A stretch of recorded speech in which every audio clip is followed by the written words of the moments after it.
The Water of Life, a treatise on urine therapy by John W. Armstrong. Foreword. By those many people who have derived and are still deriving benefit from urine therapy, I have repeatedly been asked to write a book, but hitherto I have demurred. First, because the necessary leisure has been lacking, and secondly, because I am averse to any form of self-advertisement.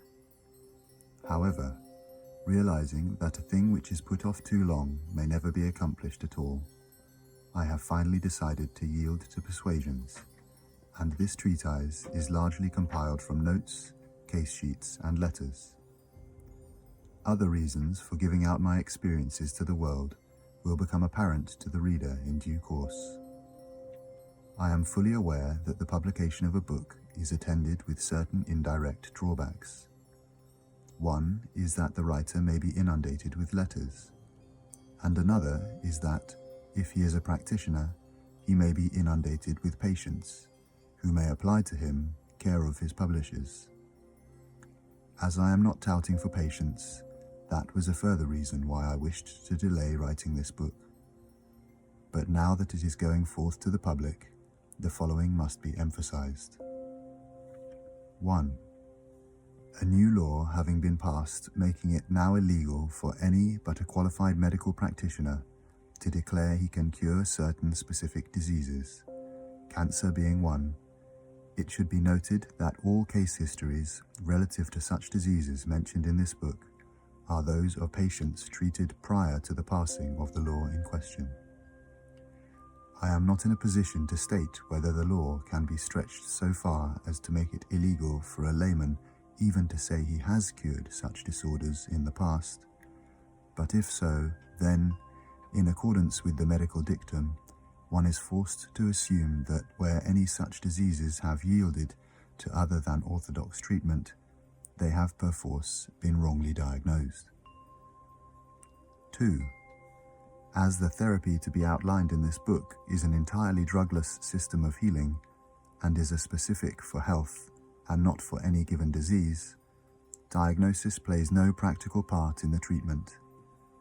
Thus, although the chapters are headed with the names of various disorders, it is merely for the sake of literary expedience and to show that they have proved amenable to the general treatment. John W. Armstrong, 1944. Chapter 1. Introduction. Owing to the increasing part played by vested interests in many branches of human endeavour, not least in the very lucrative providing of remedies for disease, intelligent members of the public are growing more and more distrustful of orthodox medical methods. Many people must have asked themselves the following questions. How comes it that for over 50 years, the orthodox cancer researchers have been occupying themselves with the cause and cure of malignancy, yet still can suggest nothing better than the knife, radium, or X-rays?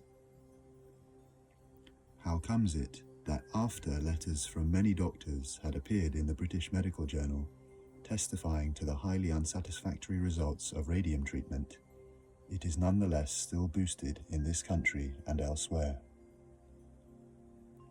How comes it that when effective treatments for cancer have been discovered either by a qualified doctor or by practitioners of unorthodox schools, they have not been recognized by the cancer research ring, which still asks the public to donate large sums towards the discovery of a cure? To these questions, with which I shall deal in my afterword, no satisfactory answers are forthcoming, and we are forced to the conclusion that, although there are many selfless and noble-minded doctors to be found in most countries, in modern medicine itself many things prevail which are much to be deplored. 1.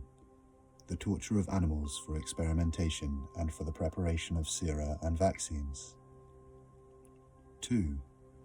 The fostering of fear in the public mind by means of advertising. 3. Commercialism and vested interests which ought to play no part in healing the sick. And 4. a narrow-spirited element of trade unionism which suggests that the patients exist for the doctors instead of vice versa. All these things, many doctors themselves have at one time or another commented upon and regretted in forcible terms. And yet, as after a war, nature or the higher powers seem to step in to adjust the balance of things by ensuring that a greater proportion of male children should be born. So when medicine becomes over-tinctured with material considerations, do they seem to inspire some method of healing as a corrective to these tendencies, and as a help to those who are large-minded enough to take advantage of it. Such a method may be precluded by other methods, which prepare the way for its acceptance.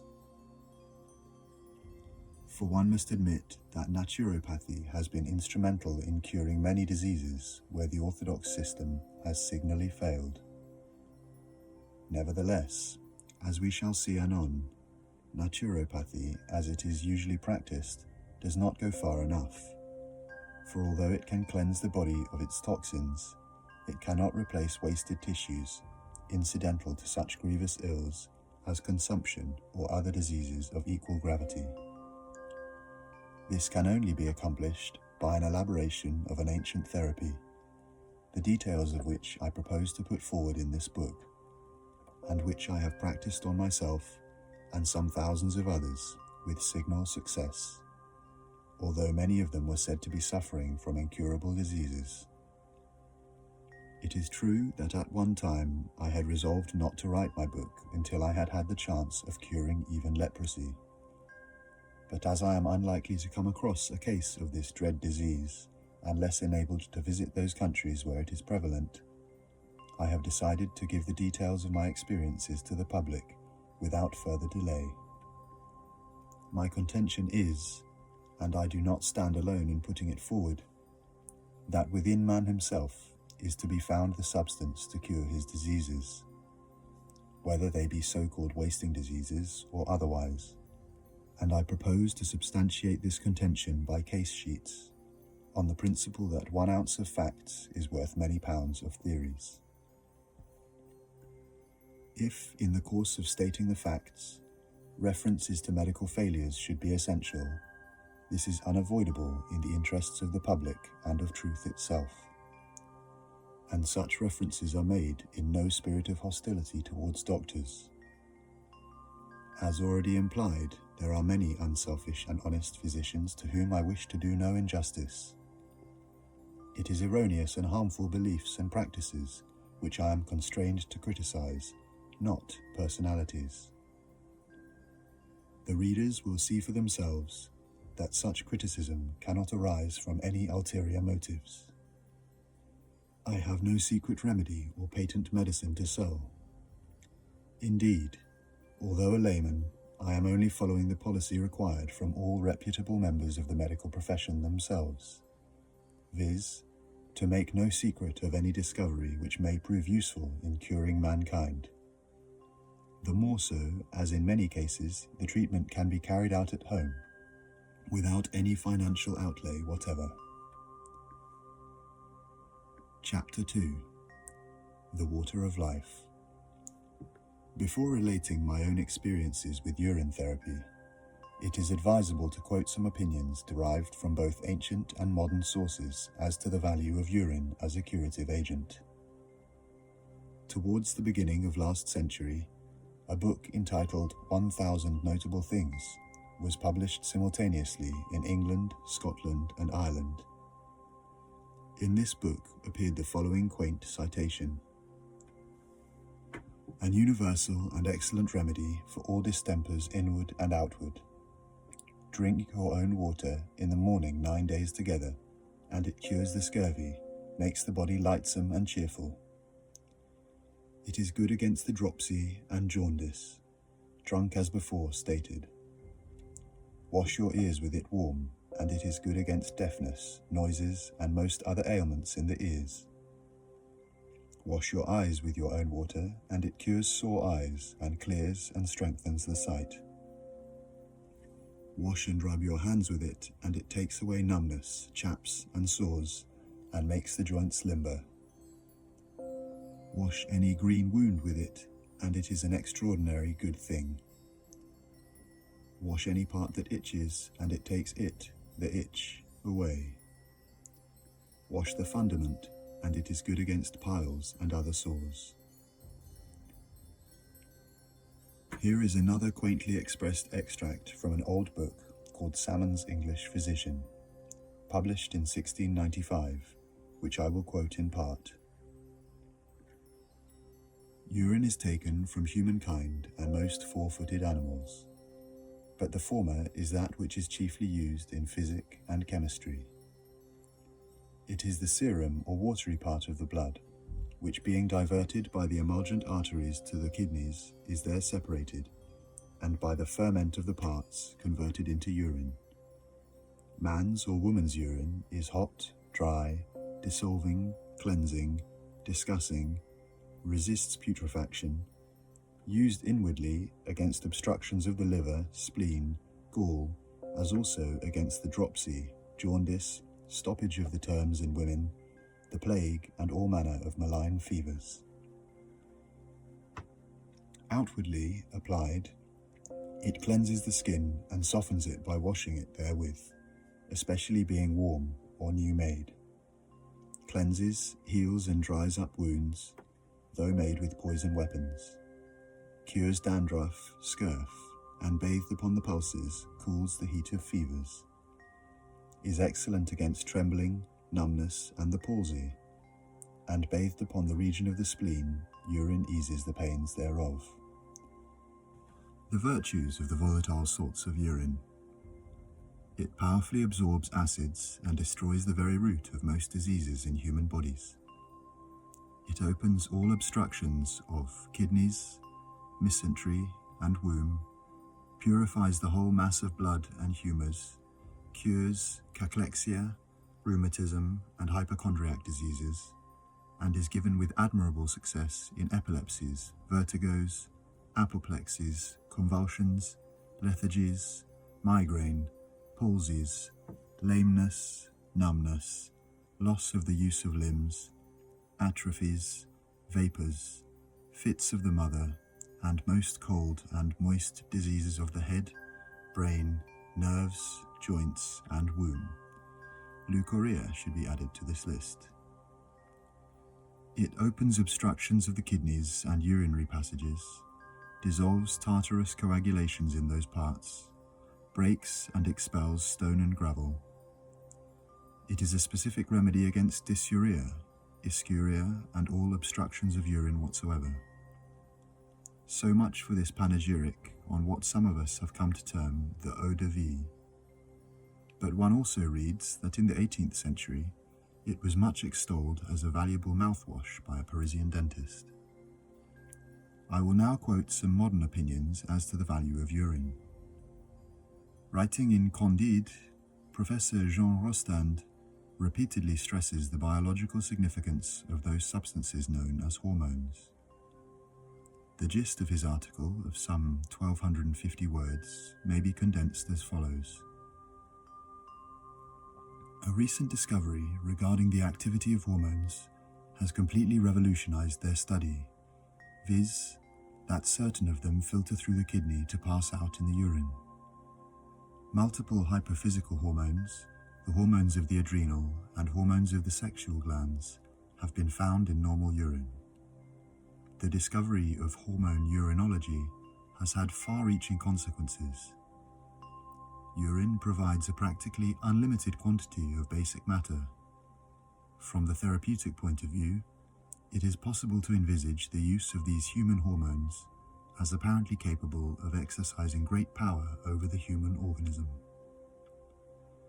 Thus, urine extolled by many of the ancients, but misunderstood by the semi-moderns, now appears in the light of a wonderful reservoir, a filtre of preeminent value.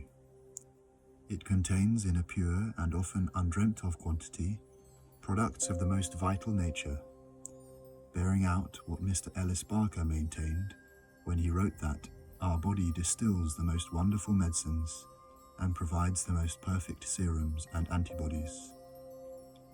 I will now quote some remarks taken from a pamphlet by Dr. T. Wilson Diekman, PhD, MD, who writes, "As the urine content varies according to the pathological state of the patient, it is indicated in all forms of disease, except those caused by traumatism, broken limbs, or those that are of a mechanical nature.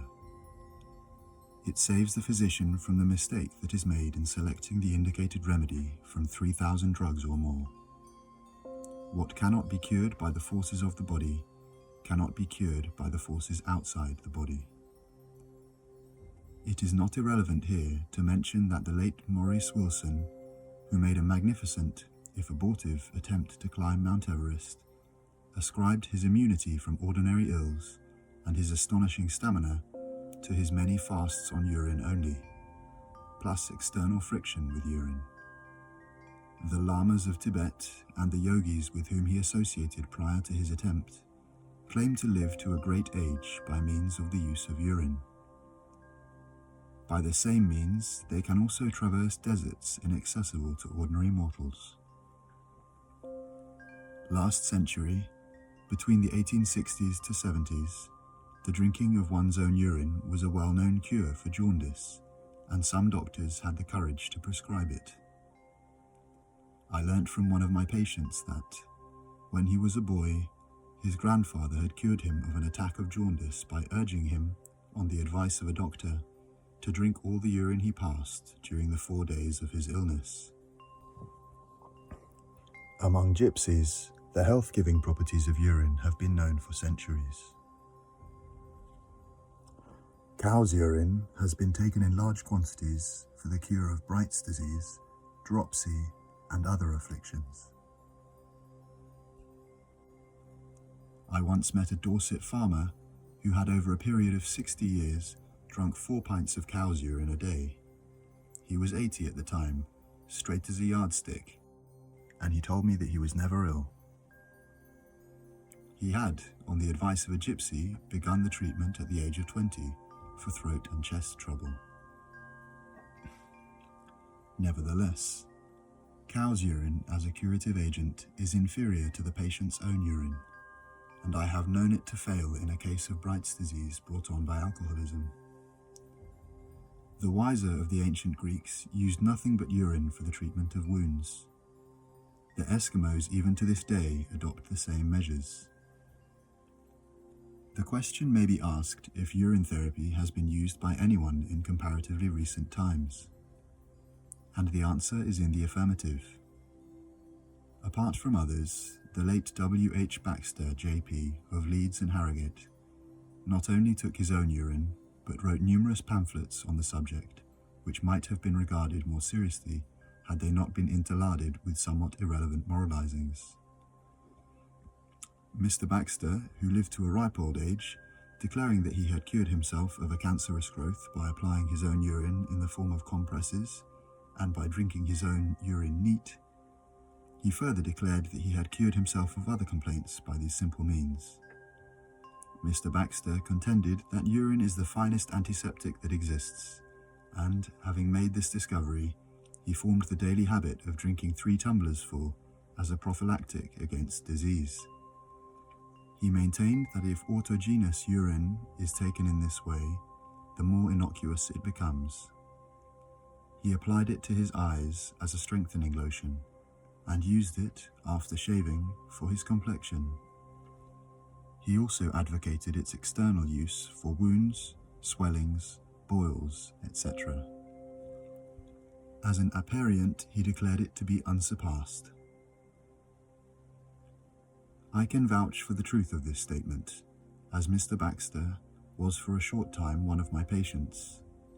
But what is not mentioned in the above is that during the treatment he fasted on urine and water only. This fasting, as the reader will see later, is an essential part of the treatment, at any rate in serious disease conditions. In some rural districts, the use of cow's urine has been advocated by doctors for boils. A case may be quoted of a man who had a number of painful boils under his arm. They were quickly cured by compresses of cow's urine. En passant, I may mention that not so long ago, one of the most exclusive and expensive toilet soaps was made from the dehydrated salts and fats of the urine of grass-fed cows, and another from the urine of Russian peasants. My informant was a chemist who knew what he was talking about. Furthermore, some expensive face creams contain hormones derived from human urine. What the eye seeth not. Chapter 3. Some Objections Answered. Before proceeding, it is advisable to deal with some objections which have been, and may still be, raised. It has been argued that if man were intended to drink his own urine, he would have been born with the instinct to do so.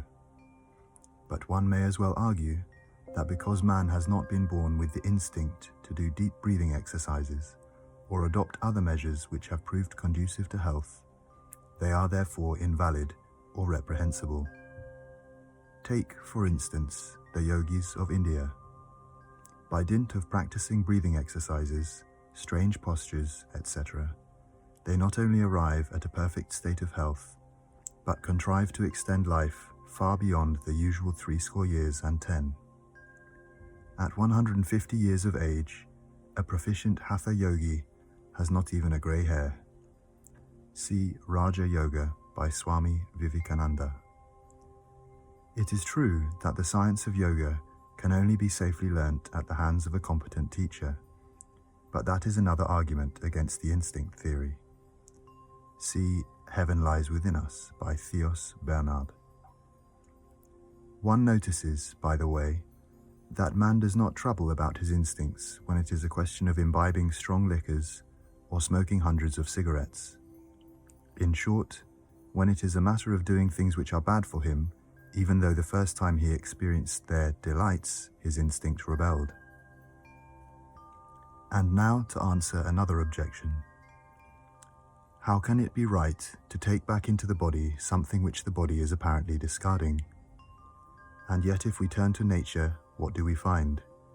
We find that where instead of scientific manures, the dead leaves are put back into the soil, the resultant flowers are the most fragrant, the fruits the sweeter, and the trees the healthier.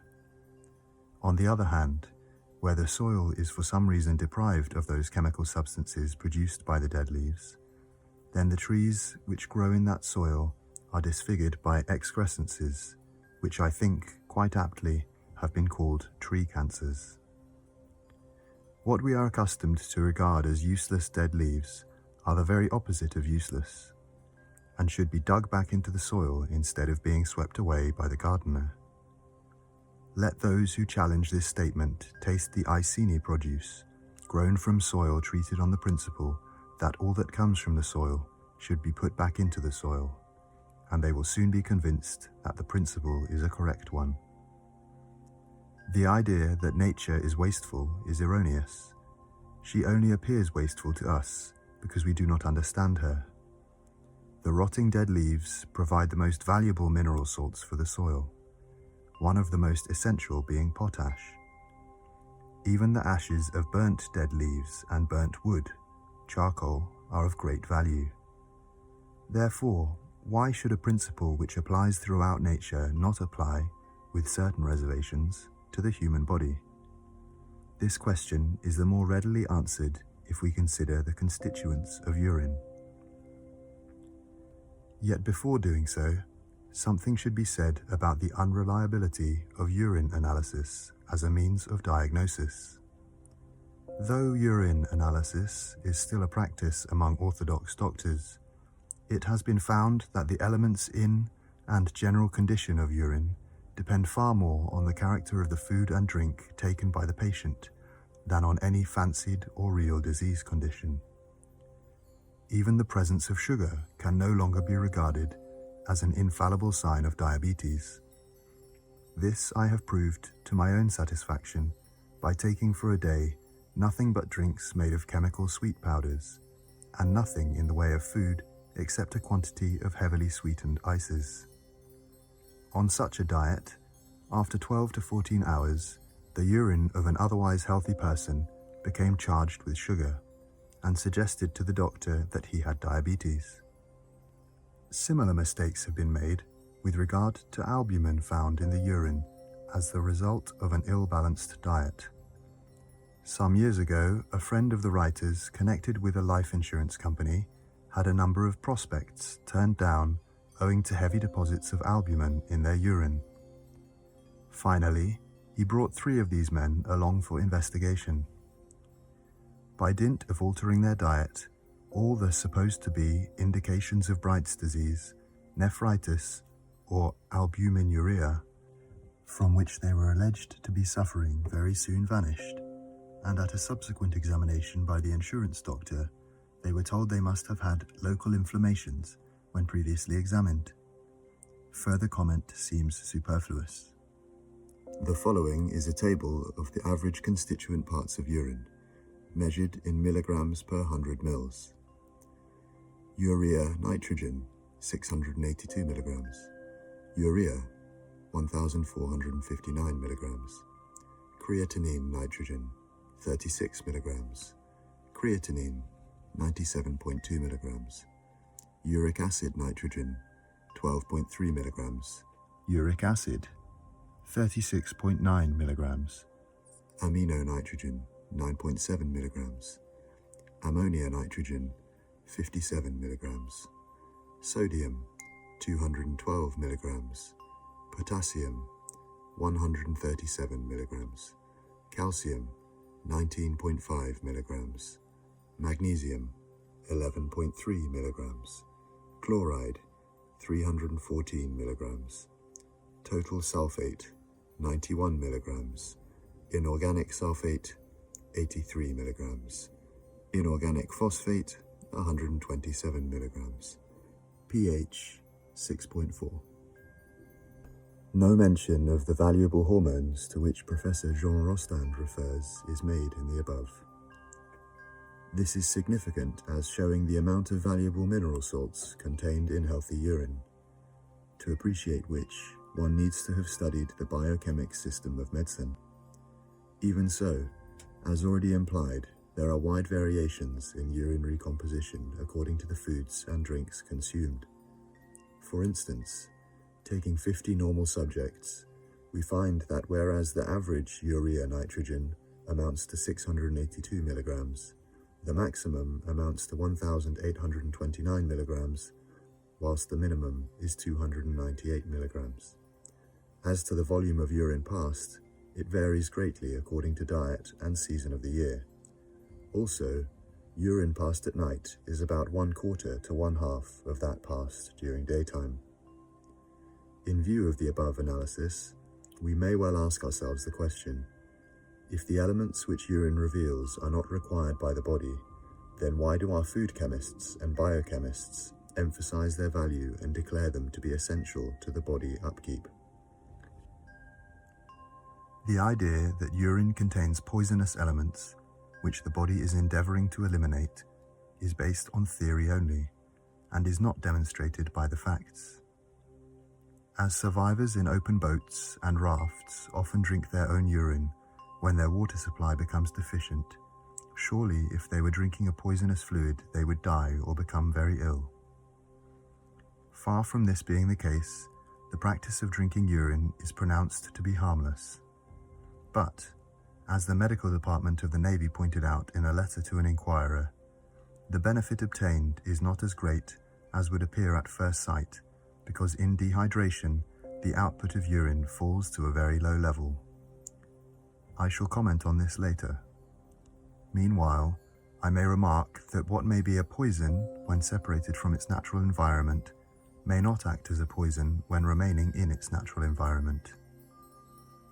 The medical profession may have been impressed when, at the beginning of the century, Charin wrote a whole book on the poisons of urine, but as Professor Jean Rostand, already quoted, has since written, the time is not far off when it will be imperative to write of the blessings of urine.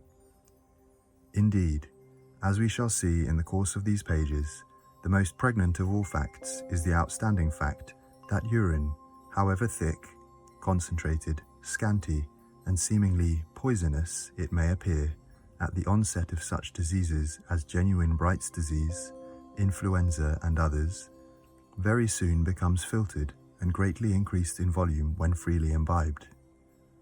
This is a fact I have witnessed, together with other practitioners of urine therapy, in hundreds of so-termed hopeless cases, and is the best and most definitive answer to the objection with which I am dealing.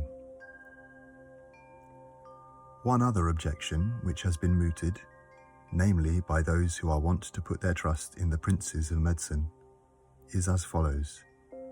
If urine was at one time known to be such a valuable remedy, why has it fallen into disrepute? And yet those who put this question must be unacquainted with the most elementary facts of orthodox medical history, which related of one long series of changes of policy, changes of drugs, of treatments, of fads and fashions, and exploded superstitions, of altercations, of envies, and even of persecutions. Some of the strangest remedies have had a vogue for a few years, only to be regarded a few years later as the most disgusting and barbarous superstitions.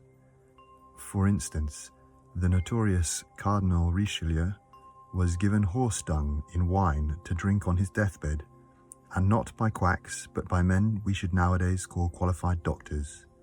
See Devils, Drugs and Doctors by H. W. Haggard, M.H.D.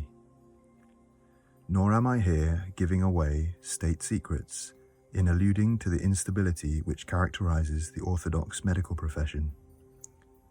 Speaking at King's College H.M. School on October 1st, 1918, Surgeon General Sir Watson Cheney, MP, urged the students to remember, medicine is not an exact science. A good deal of what they were being taught was not true. When they came to deal with life, they knew so little about the living body that they could not be dogmatic. They could only lay down hypotheses which would hold for a day and then pass away. And just as the teachings of 70 years ago seemed to them very curious and not very sound, so it would be exactly the same 40 years hence. The Times, October 2nd, 1918. The truth of this utterance applies every bit as much today as it did in 1918, perhaps even more so. It is no exaggeration to say that far from being an exact science, in spite of all scientific tests that patients are subject to in these days, it still remains such an inexact science that 10 different doctors have been known to give 10 different diagnoses relative to so apparently simple an ailment as persistent headaches. In the American journal Liberty, January the 22nd, 1938, there appeared a significant article by a man in the late 20s who relates his attempts to get rid of this annoying trouble by consulting no less than 10 doctors in succession. And at the end of his adventures, he still retained his headaches. As the story is so significant and not unfraught with its ironic and humorous side, it may be condensed here. The first doctor told him he had an obstruction in his nose and must see a nose specialist. The second told him there was nothing the matter with his nose, but he must see an oculist. The third told him he had low blood pressure and must have injections. The fourth told him he had high blood pressure and must diet himself to lower it. The fifth told him his liver was enlarged and he must have electrical treatment. The sixth told him his liver was not enlarged, but it secreted insufficient bile. The seventh told him that his pituitary gland was not functioning properly and he must have glandular injections. The eighth told him he was suffering from intestinal poisoning and must cut down his eating and smoking. The ninth told him that he was a case of nervous debility and he must take some pills for the trouble. The 10th told him there was nothing really the matter with him and that his headaches were just headaches. In citing this article, I am not implying that doctors are ignoramuses. On the contrary, they are so full of erudition that they cannot see the wood of truth for the trees of learning. That is one very cogent reason why sooner or later they reject the simple remedy or treatment for the complex, no matter how efficacious that simple remedy has proved to be. A final objection which may be raised against urine intake by the fastidious, although it constitutes no argument against its therapeutical value, is that the taste must be so utterly revolting that only heroes could bring themselves to drink it. This assumption, however, is incorrect. The taste of healthy urine is not nearly as objectionable as, say, Epsom salts. Fresh morning urine is merely somewhat bitter and salty. But as already mentioned, the more frequently it is taken, the more innocuous does it become. And as might be expected, its taste varies from day to day and even from hour to hour, according to the foods which have been eaten. Even the urine which is passed in some serious diseases is not as obnoxious to the taste as its appearance may often suggest. And now, having cited testimonials both ancient and modern as to the therapeutical value of urine, and having also dealt with the aforementioned objections, I will sum up the evidence contained through many years of practice and personal experience on the part of those who are in a position to know the real facts. Urine, on being taken into the body, is filtered. It becomes purer and purer even in the course of one day's living upon it, plus tap water if required. First, it cleanses, then frees from obstruction, and finally rebuilds the vital organs and passages after they have been wasted by the ravages of disease. In fact, it rebuilds not only the lungs, pancreas, liver, brain, heart, etc., but also repairs the linings of brain and bowel and other linings, as has been demonstrated in the case of many killing diseases, such as consumption of the intestines and the worst form of colitis. In fine, it accomplishes what fasting merely on water or fruit juices, as some naturopaths advocate, can never achieve. The proof of this statement will be found in the case histories adduced in the following pages.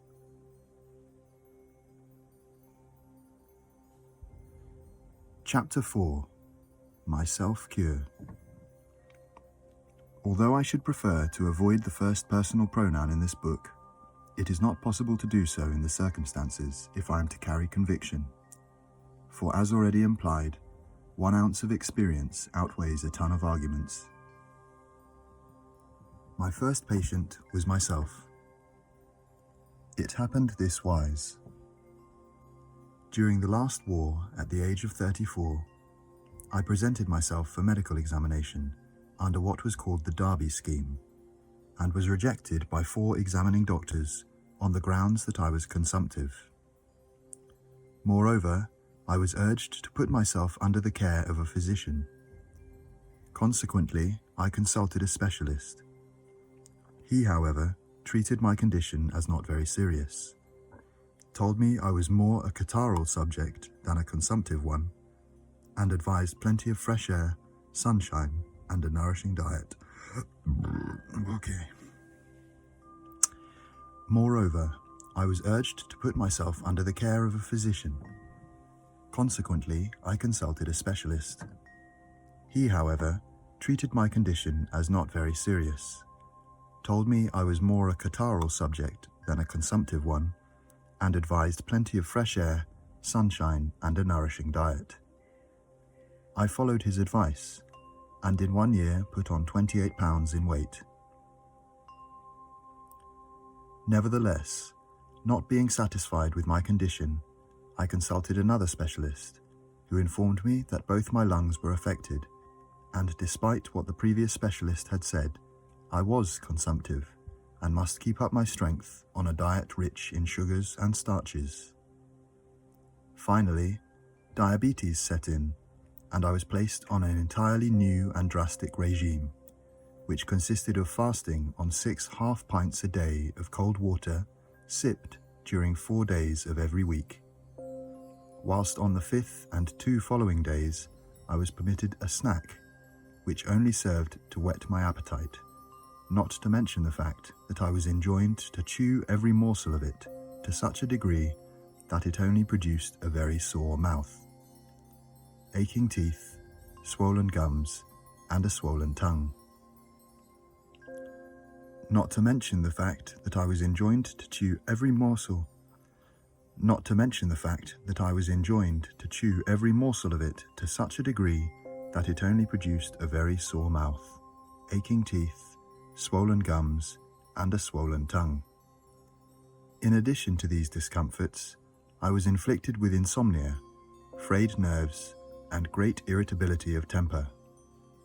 The regime was continued for 16 weeks without a break, and although it resulted in the disappearance of my cough and catarrhal conditions, and also of painful sciatica from which I had suffered, nonetheless the cure seemed more unpleasant to me than the disease. The final upshot was that after 2 years of this treatment, I lost faith in doctors and began a series of ventures on my own, although much against their advice. I will not prolong this story by giving all the details.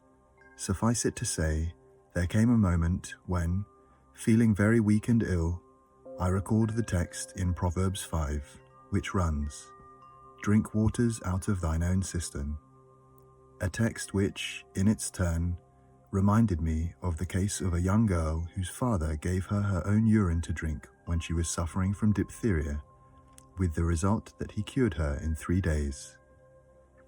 Other cases also came to mind. Jaundice was one, which had been cured by the same means. Nor was this all. I remembered the doctor's answer to my question when some few years previously I had asked him, Nor was this all. I remembered the doctor's answer to my question when some few years previously I had asked him how he could tell from my urine that my lungs and pancreas were diseased and wasting. I even remembered saying to him, in my then innocence, "If I am losing vital tissue and sugar through my urine, then why not drink the urine and replace these elements in that way?" To which he had replied that the organs could not assimilate dead matter. This, however, as I have proved since, was nothing but a theoretical fallacy. And here to digress for a moment, I grant that it is unwise dogmatically to assert that any given text of Scripture denotes this or that, for many people read into the Bible exactly what they themselves wish to find there. Nevertheless, I believed, and still believe, that the text I have quoted, and many others also, bear reference to that vital fluid which is within our own bodies, and believing it, I acted in accordance with that belief, to find in the end that it proved to be my physical salvation. Fortified by my faith in what I thought to be the correct interpretation of the text, I fasted for 45 days on nothing but urine and tap water. I fasted for 45 days on nothing but urine and tap water, and this despite the doctor's assertion that 11 days without food was the limit to which a human being could go. I also rubbed urine into my body, a very important factor in the cure, with which I shall deal in chapter 17. I finally broke my fast on raw beef, and though it gave me no discomfort beyond a ravenous hunger, I nonetheless ate cautiously for a time, and continued to drink my own urine, noticing that its changes in temperature, quantity, taste, etc. depended almost entirely on what I ate or drank, and on the amount of exercise I took. At the end of this treatment, I felt and was an entirely new man. I weighed 140 pounds, was full of vim, looked about 11 years younger than I actually was, and had a skin like a young girl's. I was 36 at the time, and am now over 60. Yet by dint of drinking every drop of water that I pass, living on a well-balanced diet, and never eating more food per diem than I consider the body requires, I look and feel much younger than most men of my age, and keep free from those major and minor ailments to which the body is said to be heir. Having now related the essential details of my self-cure and all that contributed to its continuance, I will merely add that in 1918, being convinced that knowledge must not be selfishly hidden under a bushel, but should be shared with one's fellows, I began to advise and supervise the fasting of others on the same lines. The rest of this book is therefore largely devoted to results obtained on those suffering from a variety of diseases, including medically diagnosed cases of cancer, Bright's disease, gangrene, and many others which from the orthodox standpoint are labelled incurable. Chapter 5. Gangrene. Gangrene, described in simple language as death of a part, is regarded as hopeless of cure by the orthodox physician. Gangrene has set in is a phrase invariably accepted as the last stage which precedes the almost immediate decease of the victim. Where gangrene sets in, after a finger, toe, or limb has been amputated, it is often fatal, especially in the case of persons past middle age. All the same, I have proved that gangrene can be easily cured. My first acquaintance with the ravages of gangrene was in 1891, when I was a schoolboy of 10. My closest schoolmate had complained of face ache for some days before being taken to a local dentist for the extraction of a tooth far back in the jaw. Unfortunately, some of the jaw came away with the molar, and gangrene set in.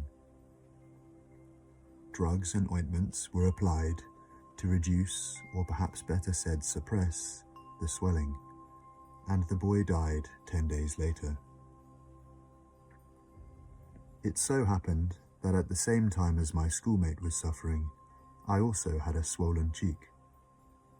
But the remedy my mother applied, she was a farmer's daughter, by the way, was a very different one from the scientific ones the doctors had applied to my young friend.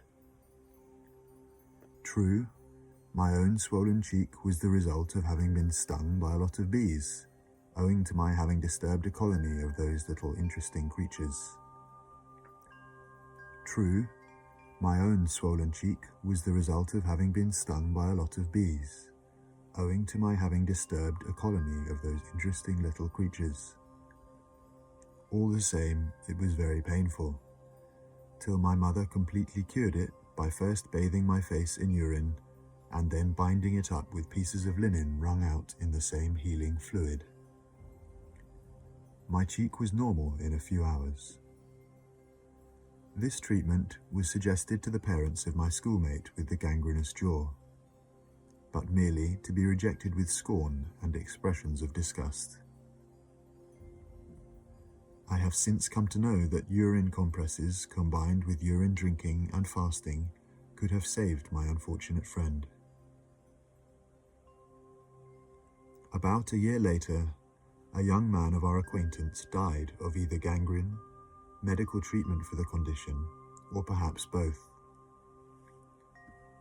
While he was ill, I used to go and read to him, and during one of my visits, the doctor called. He was a very loquacious practitioner, and after a few cheering stock phrases, added that whoever found a cure for this dreadful affliction would merit a crown of gold. Had he read, marked, learned, and inwardly digested the old book I have already quoted on the value of urine for any green wound, he might have known that a cure had already been found years ago. As it was, I little thought then that it would be given to me to prove the truth of that sentence, and much less did the thought occur to me that it would not be a crown of gold I should receive, but metaphorically speaking, a crown of thorns.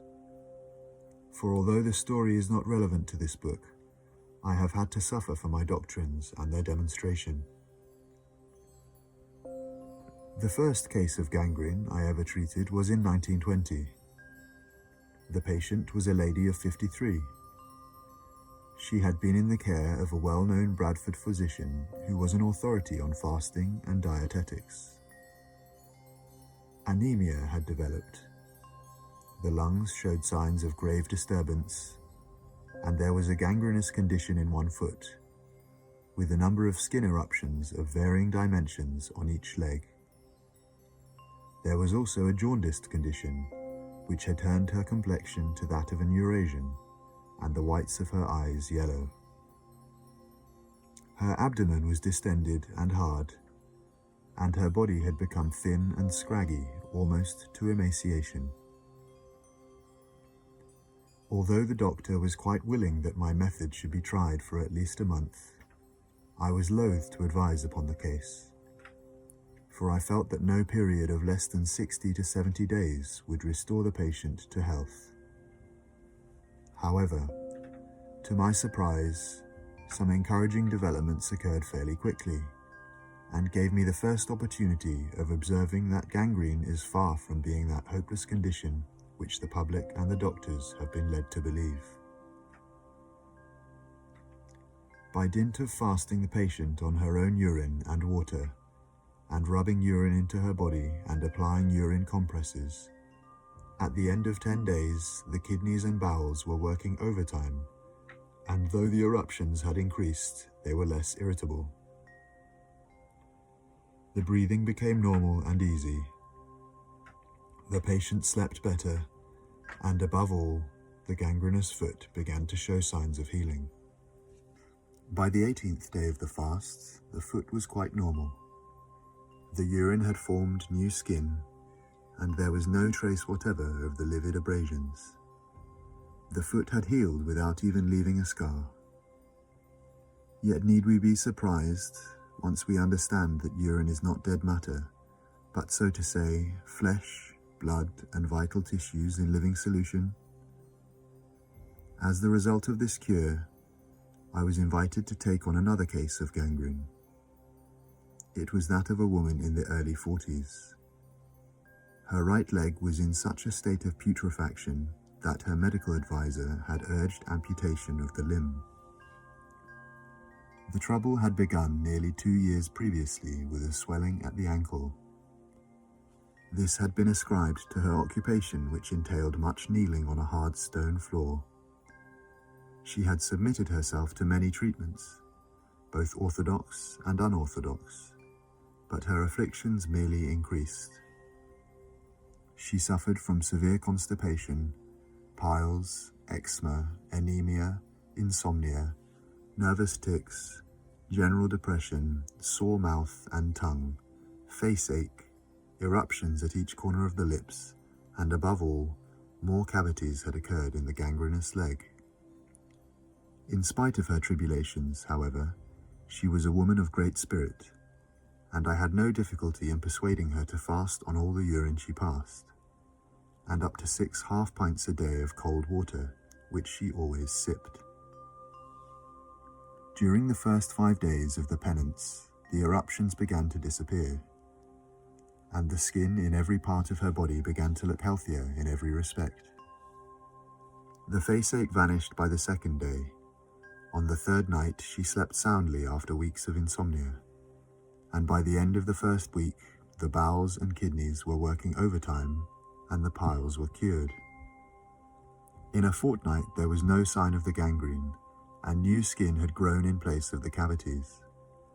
The diseased leg, which previously had become twice the size of the other one, was now completely normal, not even a scar remaining anywhere to remind her of what she had suffered. I subsequently put my recovered patient on an exclusive diet of grapes, bananas, and raw tomatoes for a week in small quantities, added fresh unpasteurized milk for the 2nd week, and in the 3rd week finally got her back on a normal diet. According to my experience, gangrene is often much quicker in response than many other major or killing diseases, a matter which may be seen from a few brief case sheets which I now will add. I should mention that nearly all these cases were treated after the physicians had urged amputation. Mrs. E. Gangrenous feet and toes following upon paralysis after vaccines had been administered. 48 days fast. Urine healed feet and toes in the first 20 days. Mr. D. Diabetic gangrene of left forearm. Fasted 48 days for the diabetes. Arm completely normal after 18 days. No scar. Mr. J.W.B., 60 years old. Gangrene of 1st and 2nd joints of thumb. caused by a hammer blow in mason work. Treated for 18 weeks as an outpatient at Leeds General Infirmary. Bone removed up to first joint. Discoloration spread towards wrist. Fasted according to my method. Applied urine compresses to whole hand, wrist and arm. Cured in 1 week. Miss C.A., aged 10 in 1930. Anemia. Gangrene of both legs following suppressive treatment for psoriasis. Large areas of skinless and livid flesh in both calves. Fasted 18 days. Cure complete. No more anemia, no more psoriasis, no scars from gangrenous legs. Grew 1.5 inches during fast. Is now a member of the ATS in Her Majesty's Forces. Height above average. Mrs. B. Gangrenous finger. Also severe conjunctivitis following a year's use of atropine. Fasted 12 days for gangrene, then a week later undertook a second fast for the conjunctivitis, which cleared up the 23rd day. Aged 38 in 1927. Still looks much the same age. Mr. J.I., age 54 at the time. Thumb cut by fishbone.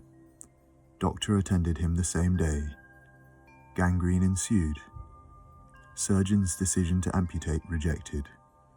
Fasted 14 days. Body rubbed with urine, finger poulticed in very strong old urine. Improvement after 3 days of treatment. Cure complete after 12 days.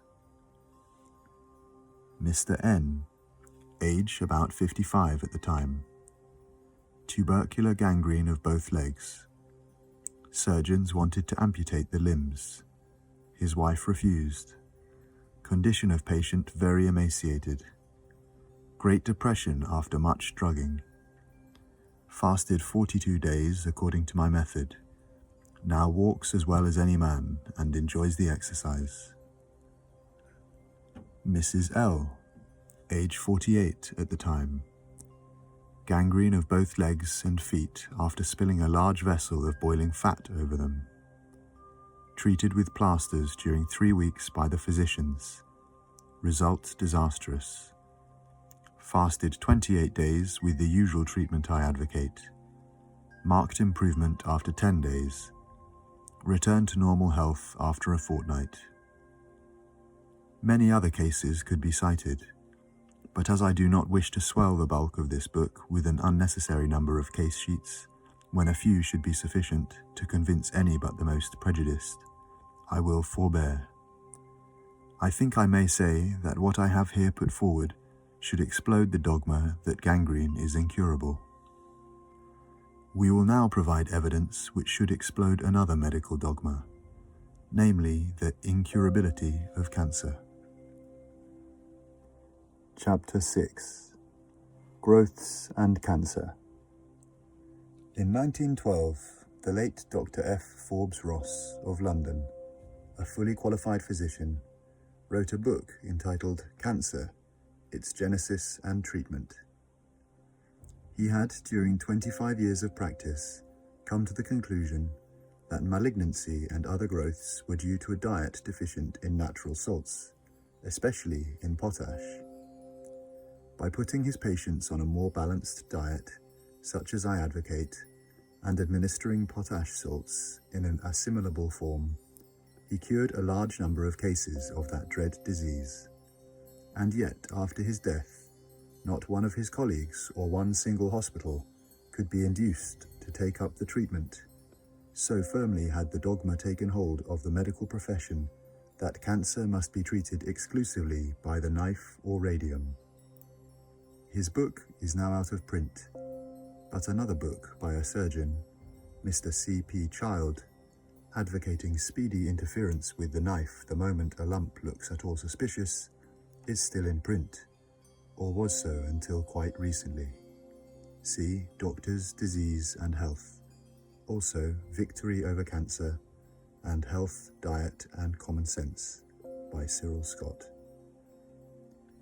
I am not prepared to pronounce on the merits or demerits of Dr. Forbes Ross's method, for I have not required to try it.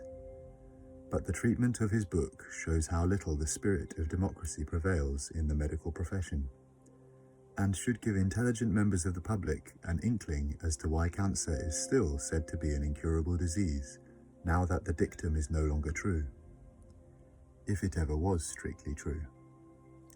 It would have been more veracious to say that many patients suffering from cancer have proved to be incurable, but as I have elsewhere implied, so have many patients suffering from influenza.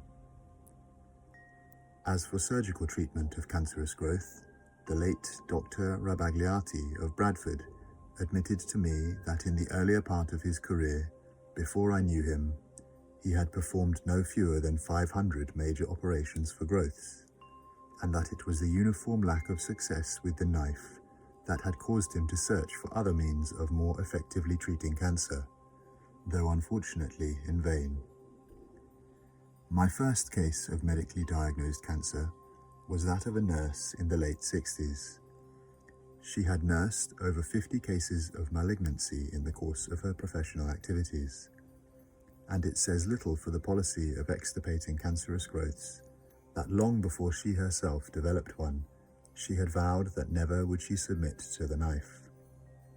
She was one of many of those in a position to know from the sufferings she had witnessed that however painful a growth may be before an operation, the pain is mild in comparison to what is experienced after it when the cancer recurs.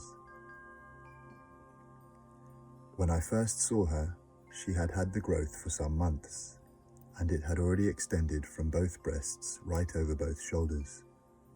It gave her little trouble beyond occasional twinges. She had not consulted a doctor about it, but one day, being laid up with influenza, she was obliged to send for a medical man, who, while examining her, discovered the condition of her breast, lamented the fact that it was already too late to operate, and gave her 10 more days to live. The case then came into my hands. A short fast on the patient's own urine, plus water, was undertaken. It lasted 10 days. Then a light diet was prescribed on the 1 meal a day plan, along with the free internal use of the urine passed. No effect on the growth was observed, but the general health and spirits of the patient improved in an astonishing manner. Subsequently, the growth itself gave her no further trouble. She retired to a seaside place to live with a relative who scoffed at my theories, and though doctors had failed to cure her of asthma, worshipped at the shrine of medical orthodoxy. My erstwhile patient died 6 years later, 2 hours after a physician had given her some innocent-looking pellets for a cold. I had only seen her once after 1918 to 19. This case, from my point of view, was of course unsatisfactory, but it serves in some measure to show what many unorthodox physicians have maintained, viz., that if growths are not interfered with by the knife, they do not necessarily kill the patient, and even may cause no trouble. A case is cited in one of the medical books, relative to an old lady who lived to 96, and had had a cancerous growth of the breast since she was 40. Various doctors she had called in for minor ailments had wished to excise it, but she had always refused on the grounds that it gave her no pain or inconvenience. Moreover, she did not believe in the knife. Since my first cancer case, I have treated, in various stages of the disease, a large number of further cases diagnosed as cancerous, and even after some of them had been treated either medically or surgically. In consequence, I have been enabled to collect much interesting data on the subject, most of which conflicts with the allopathic theories and popular assumptions. Seeing, however, the dogma obtains that genuine cancer is incurable, and seeing that a law has been passed prohibiting any layman even to hint that he can cure, or presumably has cured, malignancy, we must assume that all those cases hereafter mentioned, which were alleged by the profession to be cancerous, had been wrongly diagnosed. First, I may briefly mention en masse the cases of 5 women I will classify as A, B, C, because all were unprejudiced by any kind of previous treatment, and every one of them was of recent development. Their cases at least suggest the wisdom of prompt and correct measures.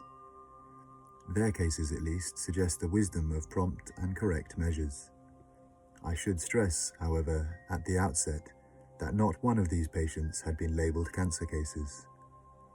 Nevertheless, to be on the safe side, I fasted every one of them my way, in addition to applying urine compresses with complete success. For in addition to the disappearance of the growths, the treatment resulted in a state of general health far in excess of that experienced prior to the fasts.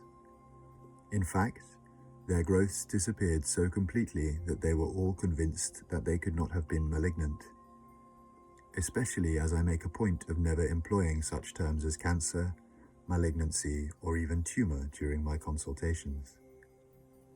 Besides, it must be freely admitted that every lump or nodule that forms on the human body is not a malignant growth, although only a surgeon is credited with the ability or the authority to label it either malignant or otherwise.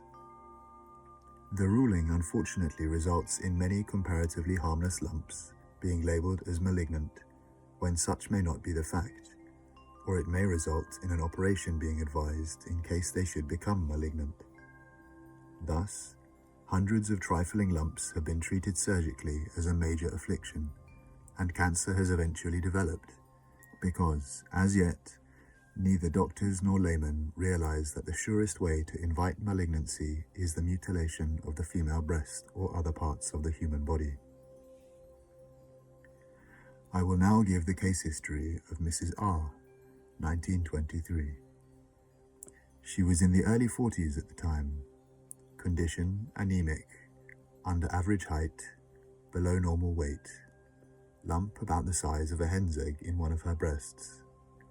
Diagnosed as cancer by the late Dr. Rabagliati, and immediate operation urged, but firmly refused. Fasted on urine and drank 2.5 pints of plain cold tap water daily. Her husband rubbed her from head to foot with his own urine for 2 hours a day, and packs wrung out in urine were placed over both breasts day and night. Cure in 10 days. Returned to Dr. Rabagliati on 12th day after last visit to him, and he could find no trace of abnormality in the breast. Anemia had vanished also, and the patient had been restored to perfect health. Here is another case, 1925. Middle-aged woman, growth of some proportions situated near the armpit. 2 surgeons advised operation, but made a concession to her daughter's suggestion that the patient might rest and take very light nourishment before facing the ordeal. The operation was accordingly arranged to take place in the hospital a week hence. However, as the patient's daughter had derived much benefit herself from urine fasting, she prevailed on her mother to try the treatment in the interim. In 5 days, not a trace of the growth was left. I may add that 2 days after the patient should have presented herself at the hospital for the operation, the family doctor called in. He was indignant at having his advice and arrangements flouted in this independent manner, but when having thoroughly examined the patient, he found her condition entirely normal. There was nothing more to be said. Subsequently, he called in his colleagues who, to express it mildly, were extremely astonished, and being human, were not altogether pleased.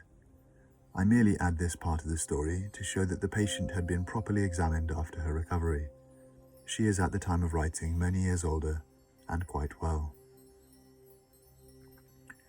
A case may now be cited relative to a youngish woman who had developed a growth in her breast. I cite it because the trouble disappeared in the shortest period I had yet witnessed for what might have been a malignant tumour or merely a swollen milk gland. I think, nonetheless, that had the patient put herself in the hands of physicians, they would have advised an operation just as they have done in hundreds of similar cases. On seeing her, I at once advocated a fast on her own urine, plus tap water and urine compresses. In short, the usual procedure I advise. At the end of 4 days, the growth had entirely disappeared.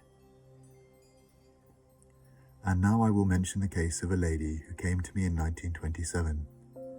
It is instructive as showing once again that operations merely deal with effects and do not remove the cause of the disease from the body. The lady in question was 45, over-stout, and had a growth of some size in her left breast, the right one having been removed 2 years previously for a similar growth. She fasted and was treated according to my method for 19 days, and then reported that the growth had entirely vanished. As she was still too fleshy, I advised her to continue the fast. On the 28th day, I examined her to find no trace of the lump and to see a woman looking much younger and far less matronly in figure. The following case shows that one and the same methods may result in curing complaints which have no apparent connection with each other. A young lady came to me with a swollen right breast, near the center of which was a nasty, suspicious-looking lump. There were also 2 large ulcers under the armpit. She had been invited by the family doctor to enter the hospital for observation, but declined, seeing that her mother had accepted a similar invitation, had been operated upon, and subsequently buried. Moreover, she herself, having suffered from chronic peritonitis, had had her appendix excised, but without curing the peritonitis. She started by fasting 4 days on my system, but had to break the fast to satisfy her insistent relatives. Nevertheless, after 3 days, she resumed the fast, and the second time fasted for 19 days. Already after the 10th day, there was a marked improvement, and at the end of the 19 days, no trace was left of the lump on her breast or the ulcers in her armpit. There was not even a scar, but the peritonitis had not cleared up, perhaps because of scarred tissue resulting from the operation on appendix. And so a little later she fasted for 35 days. This had the desired effect. These case sheets should serve to show that nature is a far more efficient healer than our so-termed scientific methods which involve mutilation. If people who observe suspicious lumps on their bodies would only resort to these natural methods I have outlined, and resort to them at once, nature would not fail them. But those who wait till the 11th hour may have to pay the penalty for their procrastination. All the same, I think the dogma anent the fatality of cancer will die hard, because as soon as a case is cured by whatever methods, the tendency is to assert, then it couldn't have been cancer. Doctors who resort to this phrase forget that it is a poor reflection on the diagnostic powers of the orthodox physician or surgeon. Moreover, what are we to make of the following admission by the authors of The Breast, in which book Doctors Deere and McFarland wrote, "I have operated on some 1,000 cases of cancer, and they all returned but 6, and they were not cancer." And again, the acknowledged poor results obtained by surgery in any sort of cancer are well known to the profession. Dr. G.E. Ward, Howard Kelly Hospital, Baltimore. Yet, if these poor results are so well known, then why does the profession continue to advocate the knife and ignore those who obtain good results without surgery, as did Dr. Forbes Ross and others since his death? Mention may be made here of Dr. W. F. Koch of Detroit, who, over a period of 20 years, has cured hundreds of cases of cancer, both external and internal, by a subtle chemical formula. Yet far from being recognized by the orthodox cancer ring in USA, he has been scoffed at and even persecuted. Why should this be so? I leave the intelligent reader to draw his own conclusions, and will proceed to cite 1 or 2 cases where the doctors, although advocating the knife, held out very poor prospects of recovery, if indeed any at all. These cases include growths in other sites of the body, as hitherto I have only mentioned breast cases. The reader now being familiar with the treatment, I will merely give the barest details. Young man, 28, in 1920. Given 3 days to live. Condition variously diagnosed as either cancer of the gullet or venereal disease. Complete cure. Patient still alive. Lady of 62, diagnosed cancer of the bowel, colostomy advised by the profession, but refused, was under 6 stone and rapidly wasting away. Cured in 3 weeks at the date of writing is 84. Lady of 42, diagnosed cancer of breast, excision advised, to be followed by strict regime, but only faint hope of a cure offered by the profession. Patient refused operation. Complete cure by the fasting urine method. Is still alive and well after 21 years.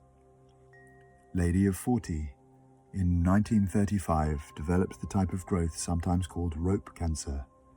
Surgeons pressed for immediate excision but offered no hope of a permanent cure, saying that return and spread of growth practically inevitable. Cured by the urine fast, etc., in 23 days, is not only still well but looks young and beautiful. It may be of interest to the reader if I cite what the late Dr. Rabagliati, that frank, enlightened, and broad-minded physician, said relative to the treatment of diagnosed cancer and growths by the methods I have outlined. I have examined women with what would in orthodox care have resulted in the removal of one or both breasts. These happy mortals have declined my advice, gone under urine therapy, and returned to my consulting rooms without even a scar to suggest the healing of incurable malignancy. Many of these females have found the lump or lumps to disappear within a fortnight, some in as few as 4 days, all of which suggests that Mr. Armstrong is probably correct in his suggestion that most lumps are not malignant until after surgical and drug interference, and that in the incipient stages, the so-called King of Terrors is a very ordinary affair when tackled promptly, in the right way, the way of breaking down boils, ulcers, tumours, and cancers into the bloodstream.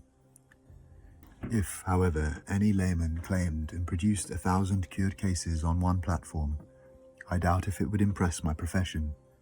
Even claims for the improvement of cancer victims are either openly ridiculed or ignored. It is a sad reflection that my profession thrives on disease and the inhuman propaganda of official scaremongering, and the promise of tomorrow, some other day, or never, for the diseases my profession and others have so long exploited. Some prevailing theories as to cancer causation, etc. To relieve the monotony of an uninterrupted recital of case histories in this book, we may give a few moments' attention to various theories as to the causes of cancer, in order to see if they have any bearing on my thesis. Because cancer occurs less frequently among vegetarians, some enthusiastic non-meat eaters declare that the consumption of meat is the prime cause of malignancy. But if this were true, then all persons except vegetarians, unless they died before the age when cancer is usually said to develop, would, without exception, succumb to its ravages. Moreover, some non-meat eaters have and do die of cancer. Well, at any rate, rejoin the vegetarians, meat-eating favours disease in the human body, and as Sir Arbuthnot Lane maintained, cancer cannot develop in a healthy organism. If a man who has been for a long time a vegetarian suddenly starts to eat meat, disturbances ensue. The case may be quoted of a vegetarian who averred that there must be some animal fat in a certain brand of rather unusual tasting biscuits, because whenever he had consumed one, he noticed that there followed a slight attack of fever. Maybe, but as against that, I could quote the case of a young man who, having over a long period lived on a diet which included meat, but excluded pastries and chocolates, developed boils and a skin eruption as soon as he ate those aliments.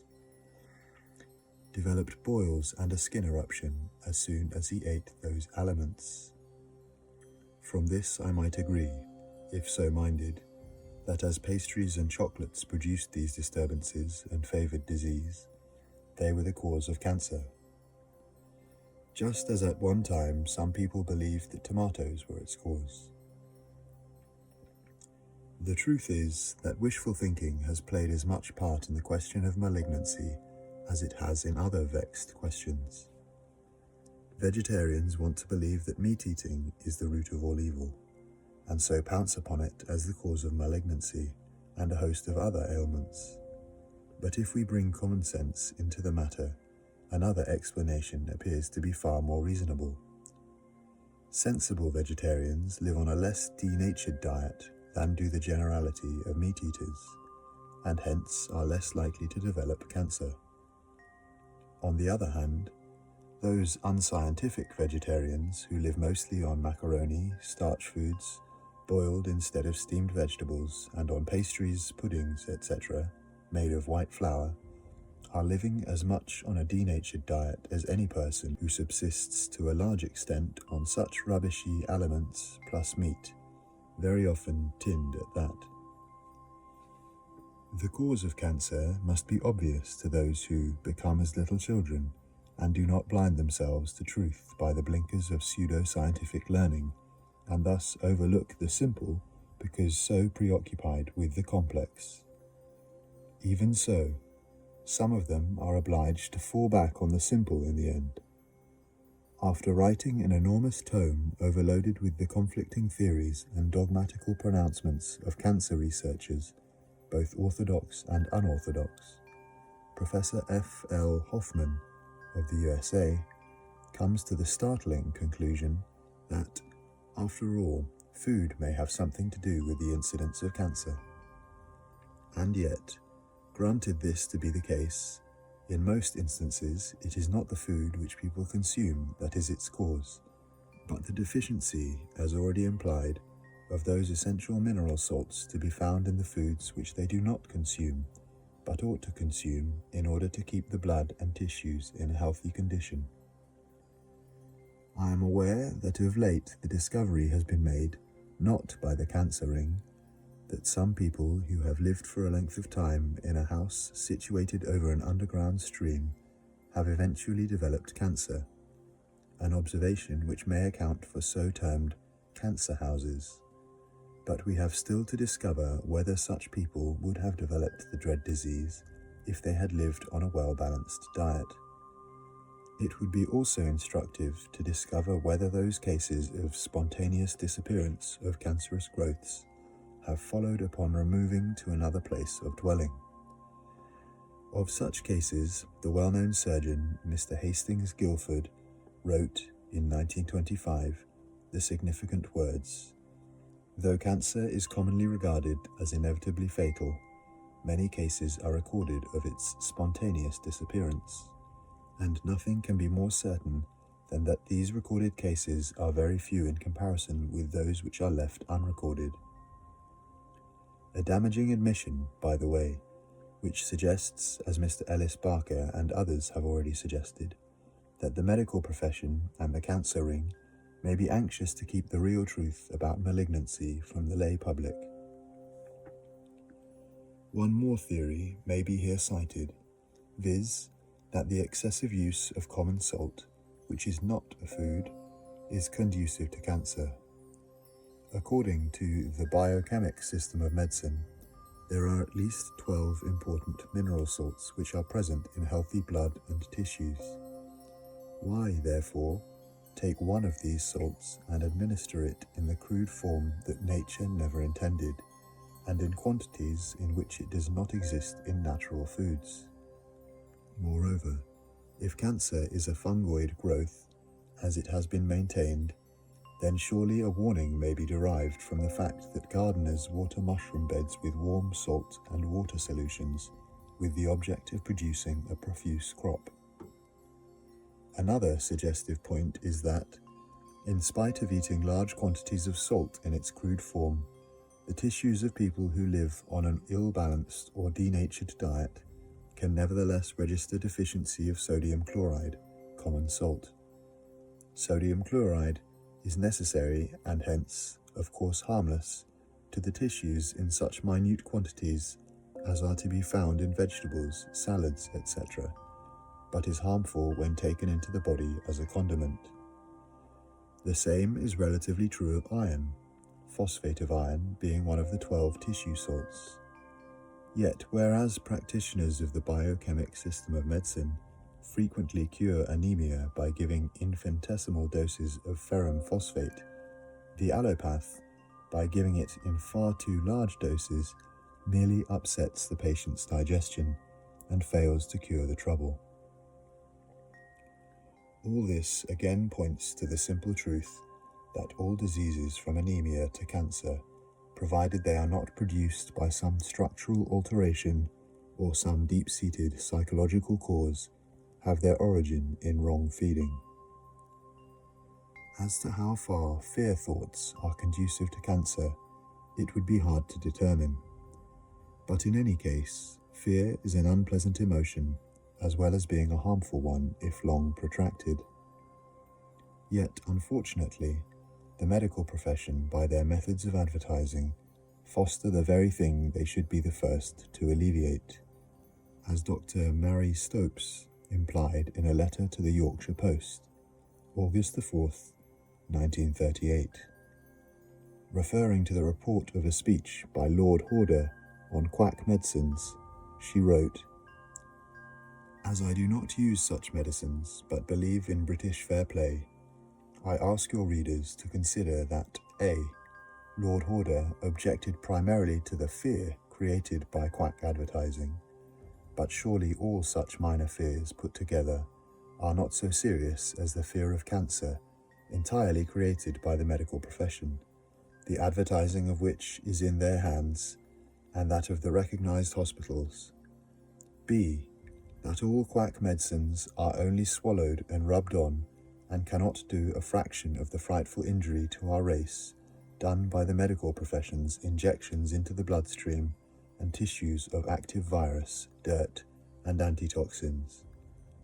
Lord Horder objects to the unscrupulous advertising, but the most unscrupulous piece of advertising I have ever seen was recently put out by the medical profession itself, urging that foul poison, pasteurized milk, on the public. It is surely clear that Lord Horder's speech was a superb example of the pot calling the kettle black. This letter speaks for itself, and apropos of quacks, a real quack in the worst sense of the word is the man who professes to cure what he knows he cannot cure. Before it became illegal for me to treat cancer, I never once professed to cure anyone after he or she had been subjected to radium treatment. Cancer itself was child's play to deal with in comparison to the after effects of radium, and had I offered any hope of curing these, I should have been a quack imposter of the most barefaced type. Chapter 7. Bright's Disease. Case Histories. Bright's disease is defined as a morbid condition of the kidneys. The term is generic and includes several forms of acute and chronic disease of the kidney, usually associated with albumin in the urine, and frequently with dropsy, and with various secondary symptoms. Its causes are said to be the effects of fever, especially scarlet fever, exposure to wet and cold, as a contributory cause only, the action of irritating drugs, alcohol, etc. Dr. G. Johnson found, by an analysis of 200 cases, that intoxicating drinks cause 29% of all cases, and 12% arise from scarlet fever. Dr. E. Harris Ruddock, M.D., Vade Mecum. According to the biochemic system of medicine, G. W. Carey, M.D., of USA, Bright's disease is primarily caused by a lack of phosphate of calcium in the body. He writes, "When the phosphate of lime molecules fall below the standard of quantity, the albumin with which they are associated is, of course, thrown out of circulation, and if this albumin reaches the outer world by the kidney route, a case of albuminuria is developed." According to the practitioners of this system, the chief remedy, therefore, is phosphate of lime, administered in infinitesimal doses as nature would supply it in such foods as are not denatured by refining processes. In other words, Bright's disease is caused by deficiency diet, viz., a diet lacking in the essential mineral salts to keep the blood and tissues healthy. To quote Dr. Carey again, biochemists have clearly demonstrated the fact that when a deficiency of the cell salts of the blood occurs, the organic matter with which those salts have been associated is thrown out of the vital circulation. It is worthy of note that although the biochemic system of medicine claims to be able to cure deficiency diseases, it stresses the fact that it cannot cure the effects of gourmandizing. The incidence of Bright's disease dates back to early times, but it considerably increased during last century and onwards, and in its worst forms has been the cause of many untimely deaths. It is a singular fact that during the first 3 years of my career as a urine therapist, although I had contacted many cases of cancer, diabetes, consumption, and valvular disease of the heart, not once until 1920 was I confronted with a genuine case of the disease, of which dropsy is but a symptom. Dropsy occurs in diseases other than Bright's disease. My first case was one of the most testing I have since experienced. Here are the particulars. Mrs. C, age in the early 40s, given 2 days to live by the doctors. Breathing somewhat difficult, urine very scanty, thick, and looking like a mixture of blood and pus. She had been a very fine specimen of womanhood, judging from the photographs taken a year or so previously. Her normal weight for a woman of her height had been 144 pounds, but when I was first called in to see her, she weighed roughly 280 pounds, 20 stone. In spite of the doctor's verdict, however, I did not think that she looked like a dying woman, though, to say the least, her condition was a very serious and painful one.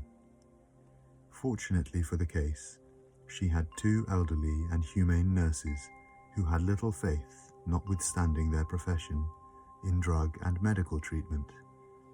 Of these 2 women I can never speak highly enough, and of the broad-minded manner in which they gave me their full cooperation. Judging from the contents of the medicine table, it was hardly to be wondered at that they had lost faith in drugs, for there was such an array of bottles that my indignation was aroused by the way the unfortunate patient had been experimented on. Nevertheless, on the strength of what I had seen in far worse local conditions of heart affections, breathing difficulties, stasis, etc., I promised her speedy relief from her most distressing symptoms, and predicted that she would find her ability to void urine increase at least 100-fold within 1 week. So powerful is the effect of drinking one's own urine, which serves to break up congestions in every part of the body. My prediction came true. Within 4 days, the flow of urine had increased from a bare 2 ounces, it was very high in aroma, hot, thick, cloudy, and full of casts, to about 200 ounces in 24 hours. Moreover, it began to change into a much clearer and far more freely expressed liquid, gradually approaching the appearance of rainwater. By the 4th day, after drinking every drop she passed, it was practically tasteless, free from odour, and in no sense of the word objectionable. In addition to the urine, Mrs. C was permitted to take, by sipping it, as much tap water as she desired. This amounted to about 108 ounces in the 24 hours, although I should add that after the 3rd day, thirst had become well nigh absent. From the 4th day onward, I had lost all anxiety about the case, and except for short, infrequent visits, left the treatment in the hands of the 2 intelligent and helpful nurses. By the 23rd day, the patient was showing such signs of complete recovery that one of the nurses begged me to try the effect of a little grated raw carrot juice flavoured with lemon. The result was a setback. Within 2 hours, a rash covering a considerable area and attended with much irritation appeared on each arm. At the same time, the flow of urine was impeded, and there was much swelling and irritation in the abdomen. Cloths soaked in one of the nurse's urine were placed over the abdominal region, whilst both arms were gently rubbed and bathed with the same fluid. After 4 hours, the abdomen absorbed the moisture from the Urine-Packs, and the flow of urine recommenced. This was taken internally, and the following day, except for the rash and irritation, the patient's condition was the same as before the carrot had been eaten. As for the rash, it took nearly a week before it vanished. One of the features of urine therapy is the rubbing of the patient's whole body with urine at given intervals for 2 hours at a stretch. That is, provided the patient is not too weak and emaciated to stand it. Mrs. C was therefore rubbed twice a day for 2 hours with one or other of the nurse's urine. By the 48th day, the patient had so far become normal that on the 49th day we broke her fast by giving her the juice of an orange at noon and a whole orange to suck at 4 p.m. That same day she voided and took urine freely, which meant that all was now in order. At 6:30 she was given a small piece of steamed fish and 2 steamed potatoes in their jackets. She now weighed 119 pounds. Next day, she had 2 small meals which she was advised to Fletcherize, i.e. chew to a pulp before swallowing. In a week, she was on her feet, dressed in her clothes of the previous year, and able to walk easily from room to room. Although recovered, she kept up the practice of taking her own urine, as also rubbing it into the body. The most important areas are the face and the neck, with astonishing results on the skin, hair, complexion, and her general appearance. Indeed, urine is the skin food par excellence, as also the remedy for every kind of skin disease. And here ends the long case history of Mrs. C, who was given only 2 days to live.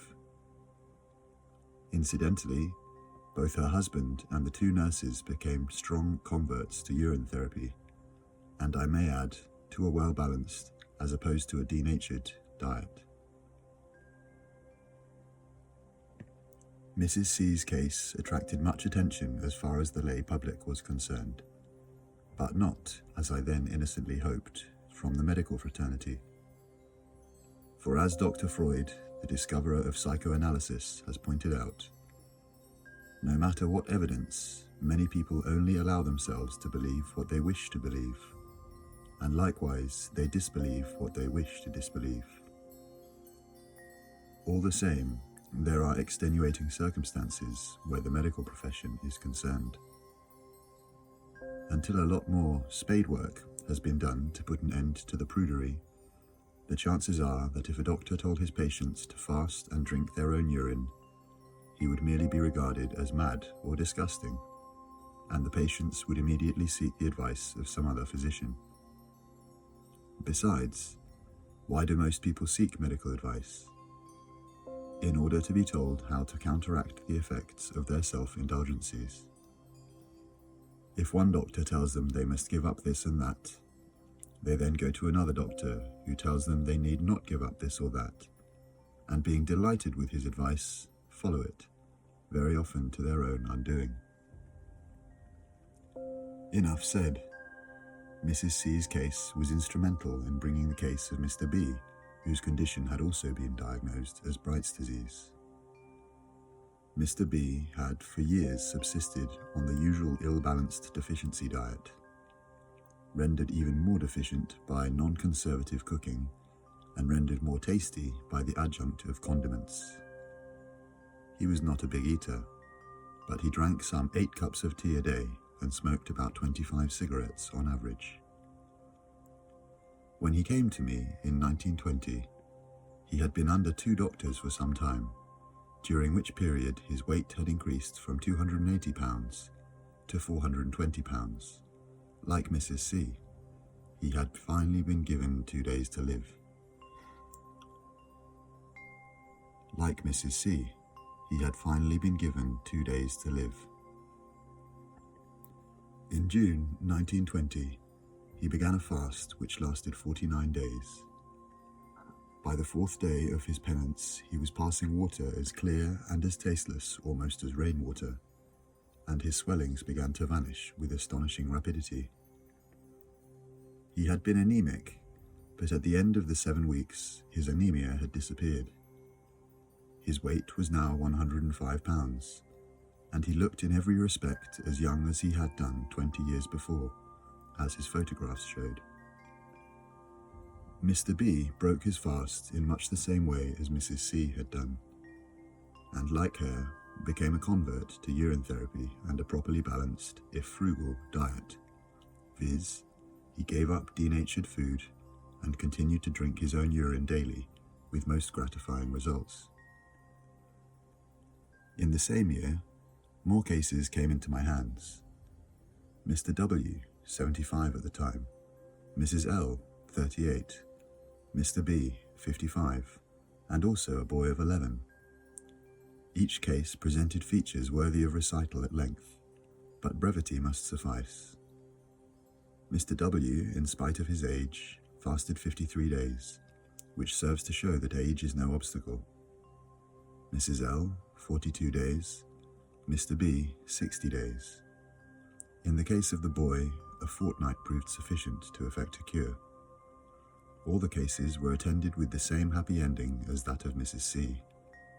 And here let me add that the policy of forcing sick people to eat in order to keep up their strength is, in my opinion, responsible for thousands of untimely deaths. Food cannot be assimilated by a sick body which is already full of obstructive matter. The only food for sick people is urine, seeing that among its other functions it replaces tissue in a manner nothing else can do. As for drugs, many of those poisonous ones employed have serious cumulative effects for which there are no antidotes. After 1920, during the next 2 years, I had over 30 cases of Bright's disease and other affections of the bladder and kidneys to advise upon, and in no instance did it take longer than from 4 to 14 days on urine fasts to restore normality and a satisfactory state of general health. These cases, having yielded to treatment so much more readily than the ones aforecited, I classified them in my notes as ABC cases. I will briefly cite one more of the serious cases. Man of 60, after 2 years' constant medical supervision and treatment for heart, developed Bright's disease. Finally, given up by his 2 doctors, specialist was called in. He saw the victim at the stage when his eyes were starting from his head, tongue was dreadfully swollen and protruding from mouth, whilst his lips were 3 times their normal size. Specialist said the case was hopeless, nothing more to be done. I undertook the case. Patient passed 40 pints of water 5 days later and returned to business in 6 weeks, cured. Chapter 8. A case of leukaemia or leukemia, splenic anemia. That remarkable naturopath, the late Louis Kuhn of Leipzig, declared that disease was a unity, and with trifling variations should be always treated in the same way. He maintained that all diseases, no matter what their names or sites, invariably rise from the same cause, viz., an encumbrance of foreign matter in the body. He said it was absurd to treat an organ separately, as specialists often do, for, as goes without saying, any organ or limb is a part of the body, and to think to cure an eye, an arm, a leg, or whatnot, merely by treating it locally, is the height of pseudo-scientific folly. If an eye is diseased, there is something in the body itself which is causing that disease. For instance, he gives the case of a woman who is going blind. He treated her whole body, ridding it of its cloggings, and the eye trouble cleared up automatically. She had suffered for years from bleeding piles, the orthodox physicians having finally operated on her. Soon afterwards, she started to lose her sight. The safety valve had been blocked up by this measure, the operation, declared Kuhn, and the poisons went to her eyes.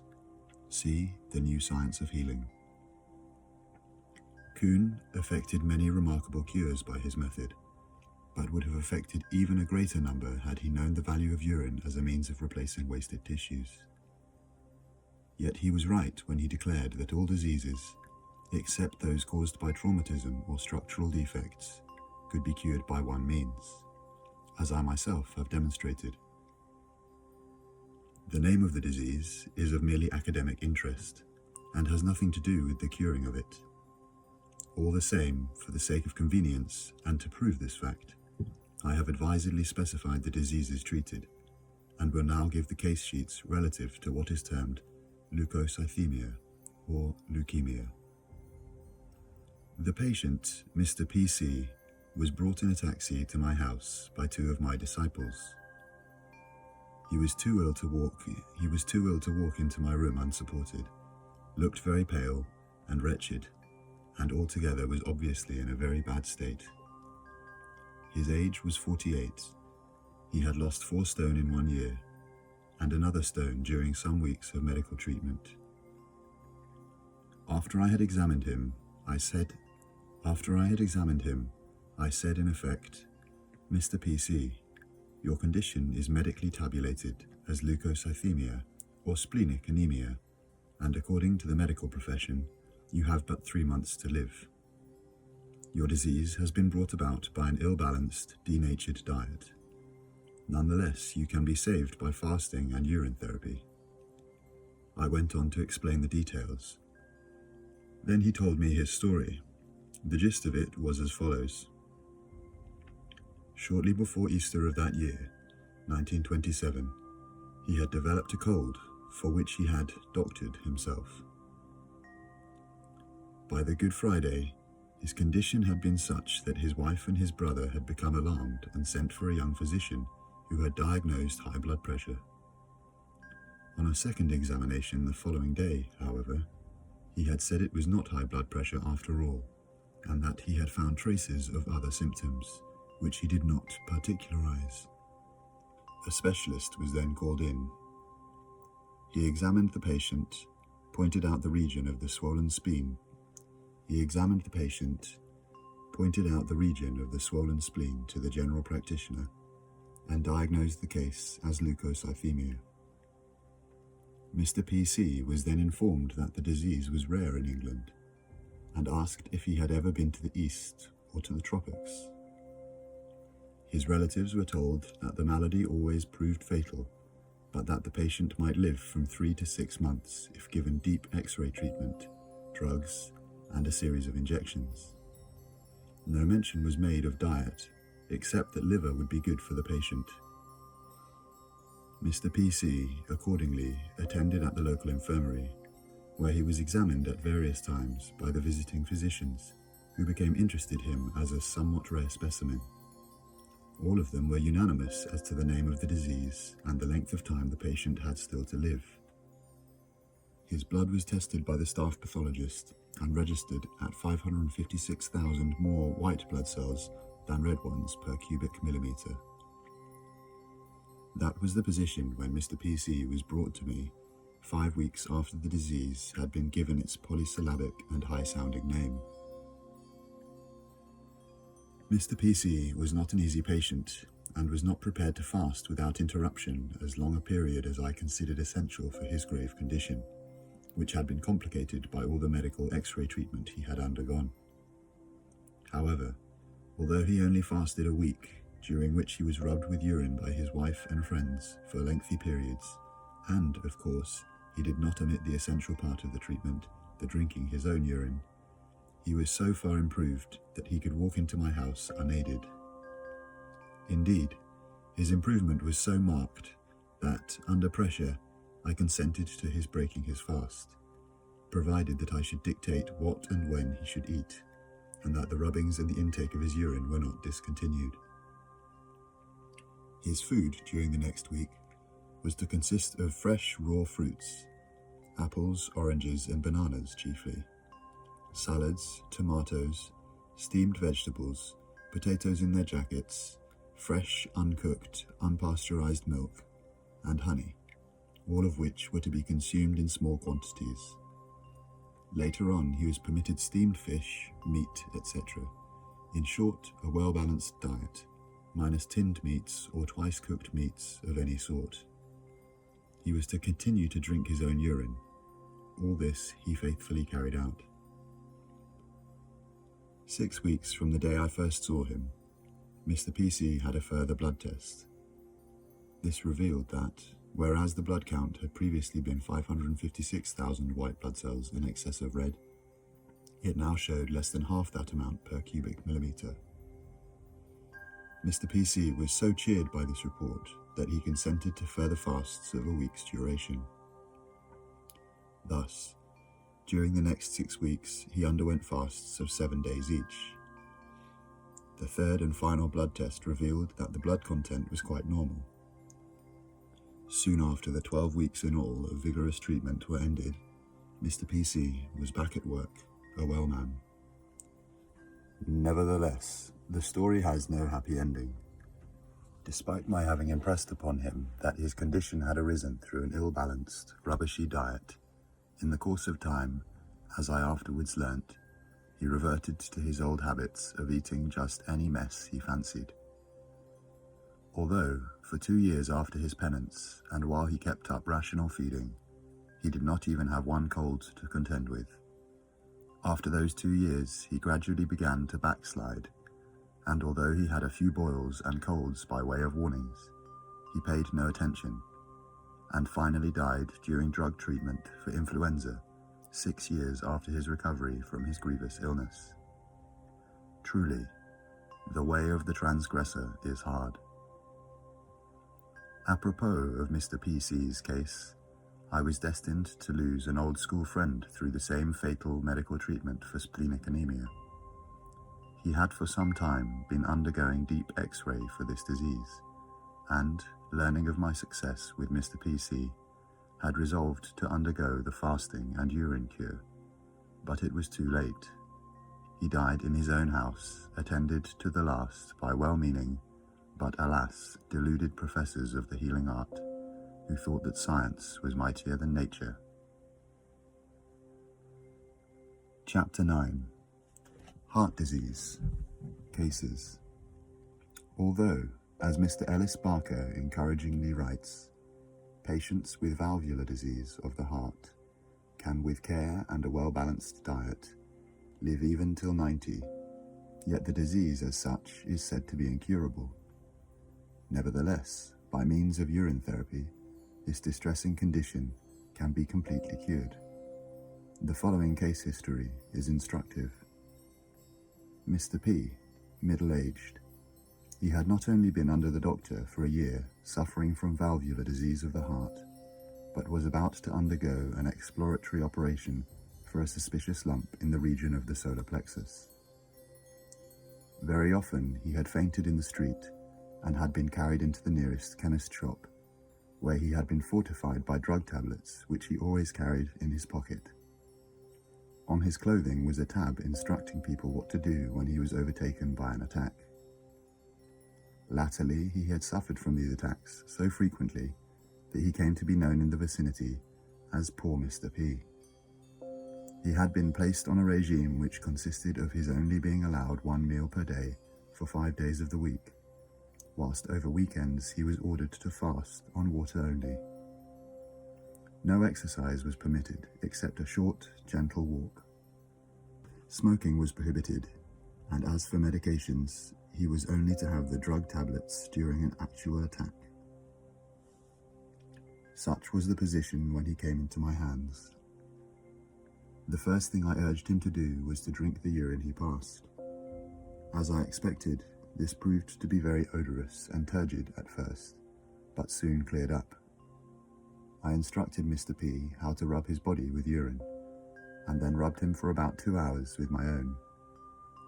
En passant, I may remark that the most important parts of the body to rub are the face, neck, and feet. After the rubbing, Mr. P was washed down with plain, warm tap water. The following day, the treatment was continued for some hours. Subsequently, Mr. P came to my house every morning to be rubbed in the same manner. He did not enter the nursing home for observation or the exploratory operation. With regard to food, he was allowed to eat once a day, but only such foods as I advocated. After 1 month of treatment, he was so far improved that he was able to return to business. In 12 weeks, he registered complete health, and no sign either of the valvular disease of the heart or the suspicious lump in the solar plexus remained. In 12 weeks, he registered complete health, and no sign either of the valvular disease of the heart or the suspicious lump in the solar plexus remained, a fact which his doctor cheerfully and ungrudgingly admitted. Not once since the day Mr. P began the treatment did he have a heart attack, and so little did he fear a recurrence that he consigned his drug tablets to the flames. Should it be supposed that I am the only one who practices urine therapy with success, the following case history will serve to contravene the assumption. Mr. R, heart disease with dropsy, feet, legs, and abdomen greatly swollen, heart much dilated. Doctor took a very serious view of the case and gave the patient only a month to live. He was then induced to try treatment in a well-known naturopathic establishment. The treatment, however, proved so unsuccessful, and the patient was in such a critical condition that he was requested to leave, seeing that he was expected to die within a fortnight. Mr. R then heard of the courageous naturopath, Mr. Oliver Warnock Fielden of Harrow, who eventually cured him with urine therapy in 6 weeks. During the fast, his weight was reduced from about 12 to 7 stone 11.5 pounds. Mr. R had been a very excessive smoker, and contrary to instructions, smoked to a certain extent during the fast, a matter which somewhat delayed progress.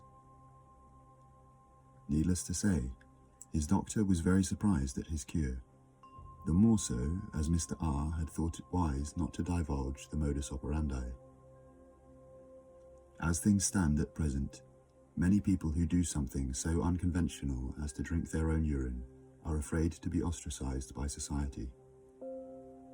Their fears are quite understandable, but obstructive to the spread of urine therapy as a means of helping suffering humanity. I may here add a word to this chapter relative to what has been pronounced to be one of the causes of heart disease in modern times, viz., serums and vaccines.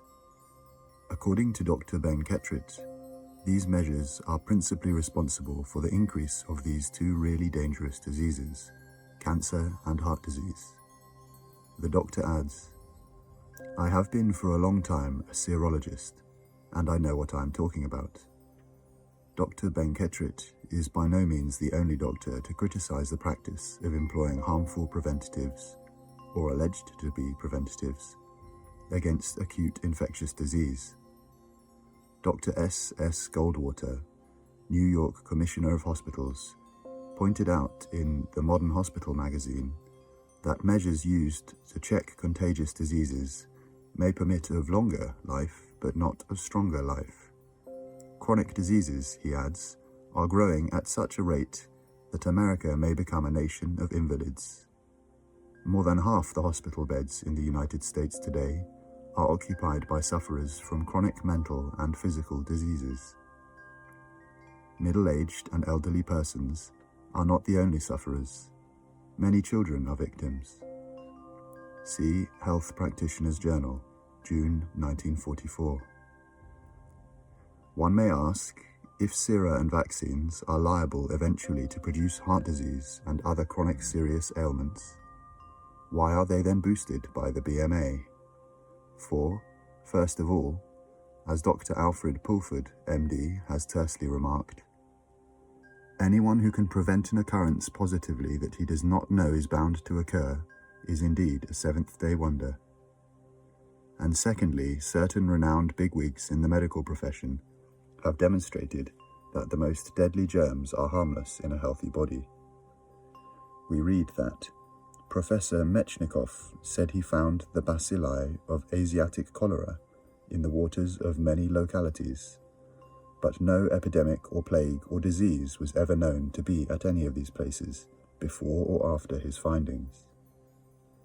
Professor Tentenkoffer swallowed several million germs of the deadly Asiatic cholera. Nothing happened.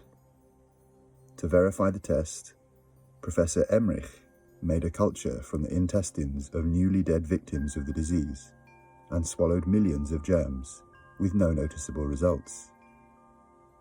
To test even more thoroughly and in far more frightful conditions, Dr. Thomas Powell allowed the germs of 7 deadly diseases to be shot into his bloodstream and was as alive 10 years later as on that day, and as healthy.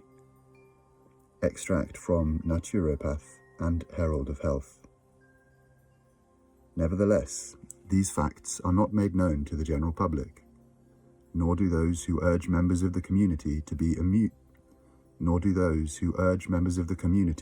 immunized against this or that disease inform them that not all doctors are in favor of such measures, being of the opinion that vaccines and serums may later on produce chronic afflictions, not the least of which is heart disease.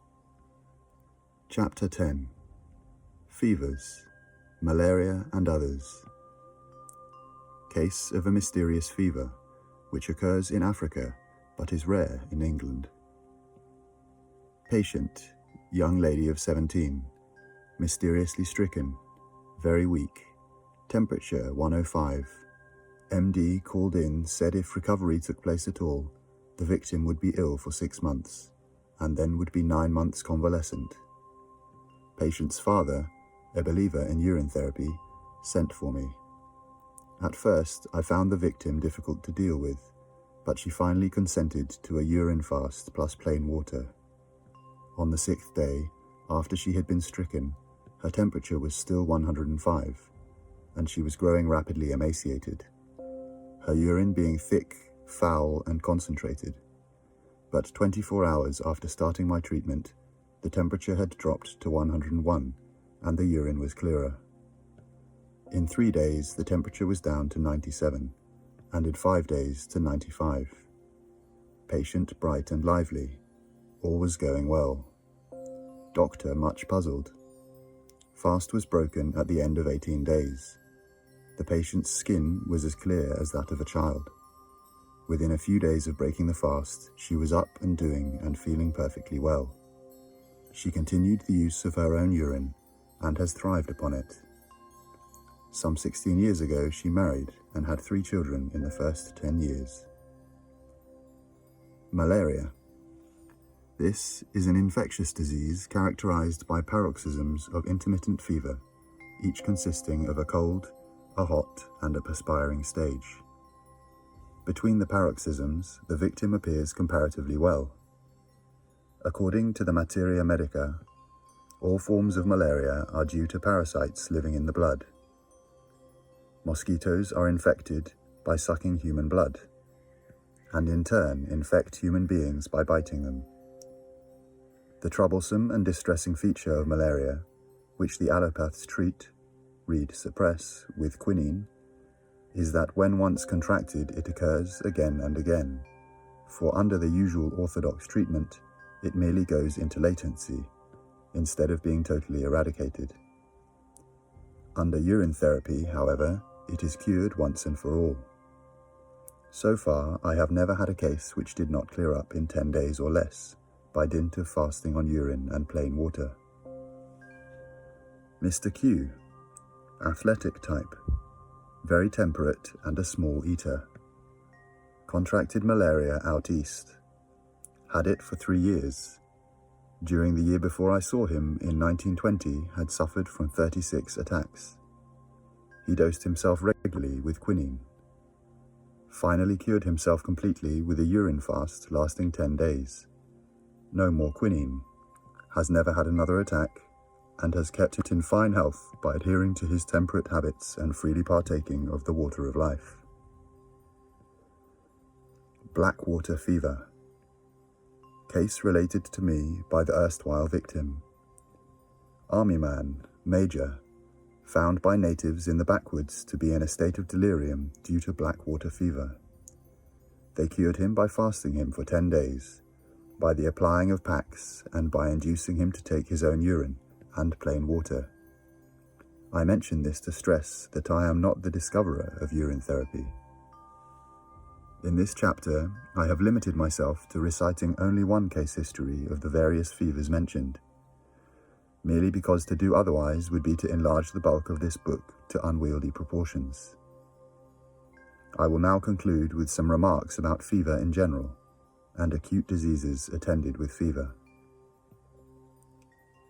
When doctors try to bring down a patient's temperature by unnatural means, they are frustrating nature and may be endangering the patient's life, or at best laying up seeds for future troubles.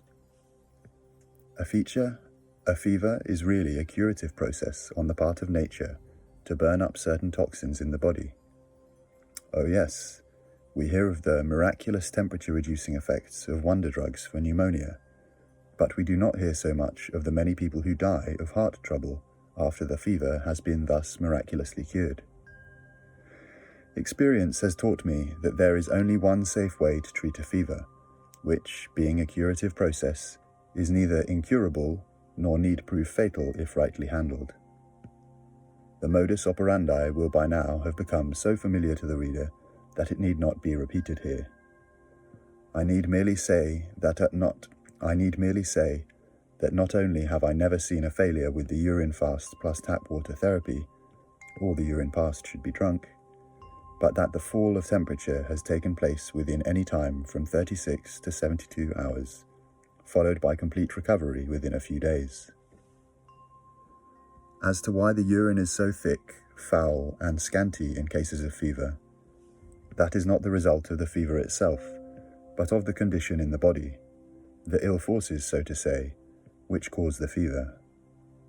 The state of the urine is the result of the loss of valuable salts, tissues, etc. from the body, and largely explains the great weakness of the patient, his lightheadedness, rambling, nightmares, and so on. It also explains the long convalescence and bad after effects in the case of patients who have been treated in the orthodox suppressive manner. The rational method of avoiding all this is urine therapy, so that the lost tissue may be replaced.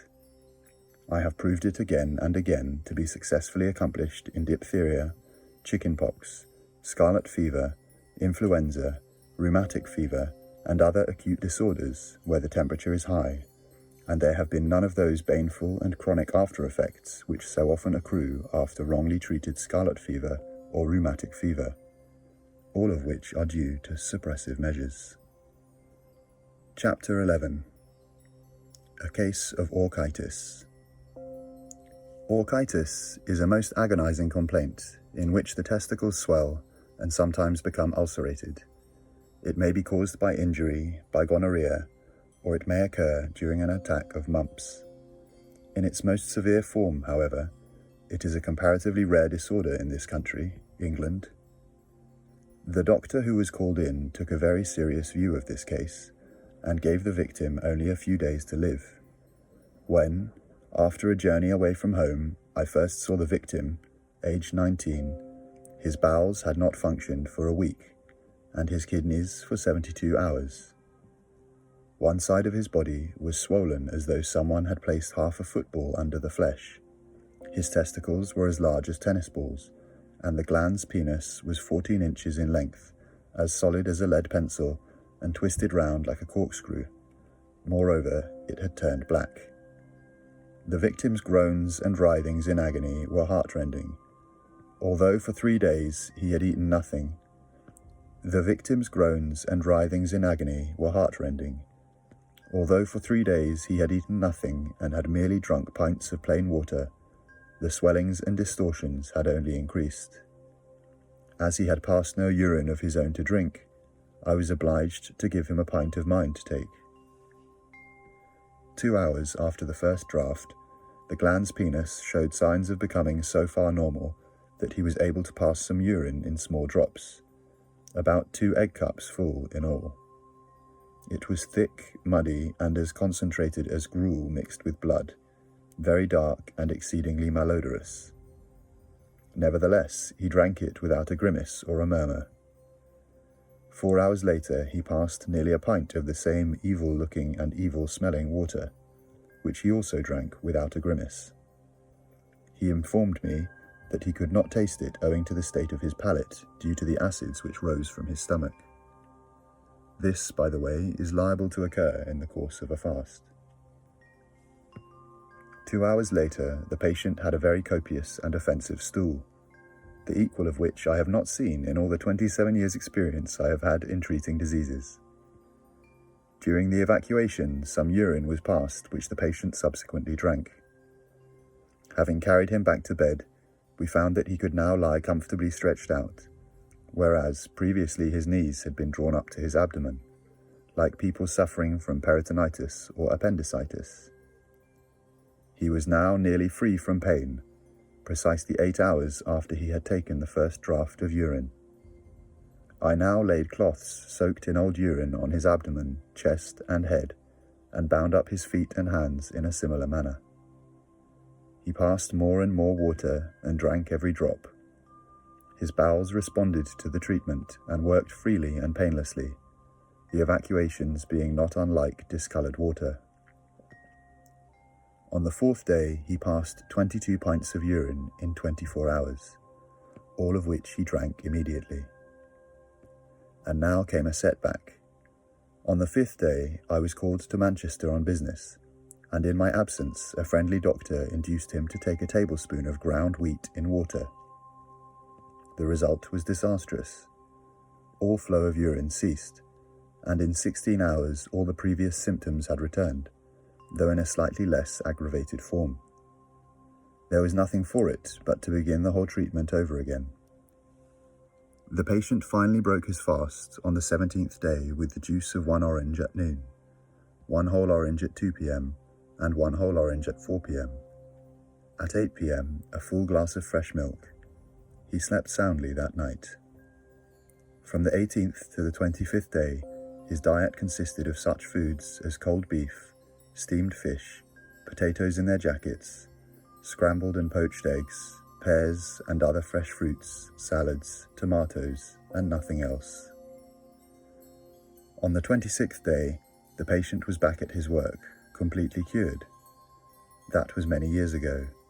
He is now a man of 40, lives on a well-balanced diet, drinks his own water of life, and enjoys perfect health. I may mention that the late Dr. Rabagliati was so impressed with this case that he wrote a detailed account of it, which was sent to 4 medical journals in England and the USA. Not one of them would publish it. Allusions to cures effected by laymen are not welcomed by medical journals. Medical publications have policies just like daily papers. The fact that a thing may be true or useful to the helping of their fellows seem to play a secondary part with editors of medical papers of the orthodox variety. This is unfortunate, as it is of course obstructive to progress and medical enlightenment, a matter which was recognized by the Health Practitioners Association. Indeed, in the Health Practitioners Journal, we find articles by homeopaths, naturopaths, herbalists, osteopaths, yoga practitioners, biologists, biochemists, etc., etc. The laudable belief being that there are many roads to health and many means of treating disease. Chapter 12. Venereal Diseases. Doctors Bosanquet and Eyre, in their book entitled Serums, Vaccines and Toxins, were constrained to admit, it cannot be denied that in a certain number of instances, the injection of diphtherial antitoxin has been followed by death directly attributable to the action of the serum. One of these tragedies, the earliest and perhaps the saddest, befell Dr. Langenhans of Berlin, because one of his servants developed diphtheria. As a precautionary measure, He inoculated his perfectly healthy child of 1 year. He inoculated his perfectly healthy child of 1 year, 9 months old. In a few moments, the unfortunate child was dead. The irony of it is that there was not the slightest evidence to prove that the child would ever have contracted the disease, seeing that diphtheria germs may be found in a number of quite healthy throats, and in such an environment as are harmless, as are many another supposed to be deadly germs. But, alas, it is not merely injections for diphtheria that have proved fatal, for hundreds of deaths, many of them instantaneous, resulted from the use of salvarsan, otherwise called 606, in the treatment of syphilis. Nevertheless, just as immunization against diphtheria is boosted, salvarsan was boosted as the cure par excellence for venereal disease. Of syphilis, we read, "Whether he has been treated or not, the patient is always liable to develop nerve symptoms. These are the most serious of all the complications of syphilis, and the most commonest are general paralysis and locomotor ataxia. They usually show themselves about 10 years after infection. In general paralysis, there is progressive dementia, usually with some form of exaltation. The speech is hesitating, slurred, and tremulous. The face muscles and tongue show paresis with tremors. Later, the muscular powers become gradually weakened until there is more or less general paralysis." Dr. E. H. Ruddock, MD. This is a most unpleasant and saddening picture. Yet I suggest that the horrible after effects of venereal disease are the result of suppressive treatment. What, after all, is syphilis? It is simply the result of a poison which is absorbed into the body, and hence the rational treatment is to get that poison out of the body. As the medical profession reserves the right to treat venereal diseases and has its clinics for that purpose, I, as a layman, or a naturopath, as I am sometimes called, am prohibited from treating it. All the same, there are men who, having heard of urine therapy through the late Mr. Baxter's pamphlets mentioned in Chapter 2, and through other channels, have set about treating themselves. I will here give the case of a man who contracted venereal disease in France during the last war, 1918. He had, by the way, suffered for some time from psoriasis, which he had suppressed with herbal ointments. This man, then still young, knew something about nature cure methods and had endeavoured to treat his venereal disease by subsisting for a time entirely on cold water in the hope of starving it out. At the end of an 11 days fast, however, his symptoms, far from being better, were decidedly worse. It was then that he came across one of the Baxter booklets. The upshot was that he decided to continue the fast, but be it noted, with the addition of the internal and external use of his own urine. The results were gratifying in the extreme. At the end of 10 days, every sign of the venereal disease had vanished, and the psoriasis had greatly improved. Nevertheless, he decided to continue the urine fast until all traces of the skin complaint had disappeared. This eventuated in 1 more week, and he found himself free of all his troubles. And not only that, but he also found that his sight, hearing, senses of taste and smell had become more acute than they had been for years. Most people are now familiar with the orthodox methods of dealing with venereal disease. Sufferers are invited to attend clinics where they are treated with injections. The treatment may last over a period of either weeks or months. But although members of the poorer classes may attend these clinics, notabilities, particularly in the smaller towns, prefer to be treated by their own doctors, as they feel a certain embarrassment at showing themselves in a place where they may be recognized. In any event, the grave question one asks oneself is, what will be the after effects of these injections? It is one thing to treat the disease, but that is not the same as permanently curing the patient. Wrote Dr. W. H. White, MD, of Orthodoxy, medicine ignores the individual Medicine ignores the individual wholeness and treats the disease as a separate entity. Thus, there are remedies tabulated for practically any ailment from rheumatism to syphilis. But as the homeopath points out, what the allopath calls rheumatism may come from 20 different causes. Were he to say from 20 different secondary causes, this would be more approximate to the truth. Hence the name of the disease is of really no importance. Regarded from my particular point of view, I would even add, nor how it has been contracted, for the method of cure, as I have shown, is the same. To revert to the case of venereal disease I have cited, if the young man in question had employed urine therapy from the first, instead of trying to treat it with what are termed nature cure methods, I am convinced that it would have been cured far sooner. From what I have been able to gather from others who have tried urine therapy on their own, I have good reason to believe that where venereal disease has been taken in its initial stage, or during the first week, cures have been effected anywhere from between 48 to 96 hours. That is provided it has not been complicated by the usual treatment. But of course, as it is illegal for me to treat this age-old affliction, I am in no position to furnish case histories. Still, to exclude from these pages mention of such diseases as the medical profession reserve the right to treat by their own methods would be to leave my task only half fulfilled. Considering that a proportion of all the blind, the deaf, the mentally deficient, and the crippled owe their disabilities to venereal diseases, see Britain's Health, it becomes the duty of anyone, be he doctor or layman, who has found a means of curing it, to make his discovery known so that doctors can make use of it if they wish. What we have to remember is that measures employed for treating venereal diseases, as most others also, have their day, are found perhaps to be unsatisfactory, and then are superseded by other methods. Although it is doubtful whether the clinics will be prepared to try urine therapy, there may be some private doctors who may be willing to give it a trial. Time alone can show. I may add, by the way, that although doctors do not realize the full value of urine, there are those who have pointed out that if only men would micturate immediately after coitus, the risk of contracting venereal disease would be minimized. The late Mr. Baxter, J.P., was right when he published the fact that, among other things, urine possessed strong antiseptic properties. Chapter 13. The Cure of Wounds Which Would Not Heal. The Treatment of Burns. I was destined to prove the value of urine therapy in the treatment of wounds, when some years ago, through an accident, I suffered a grave laceration and injury to my toes, ankle, and foot.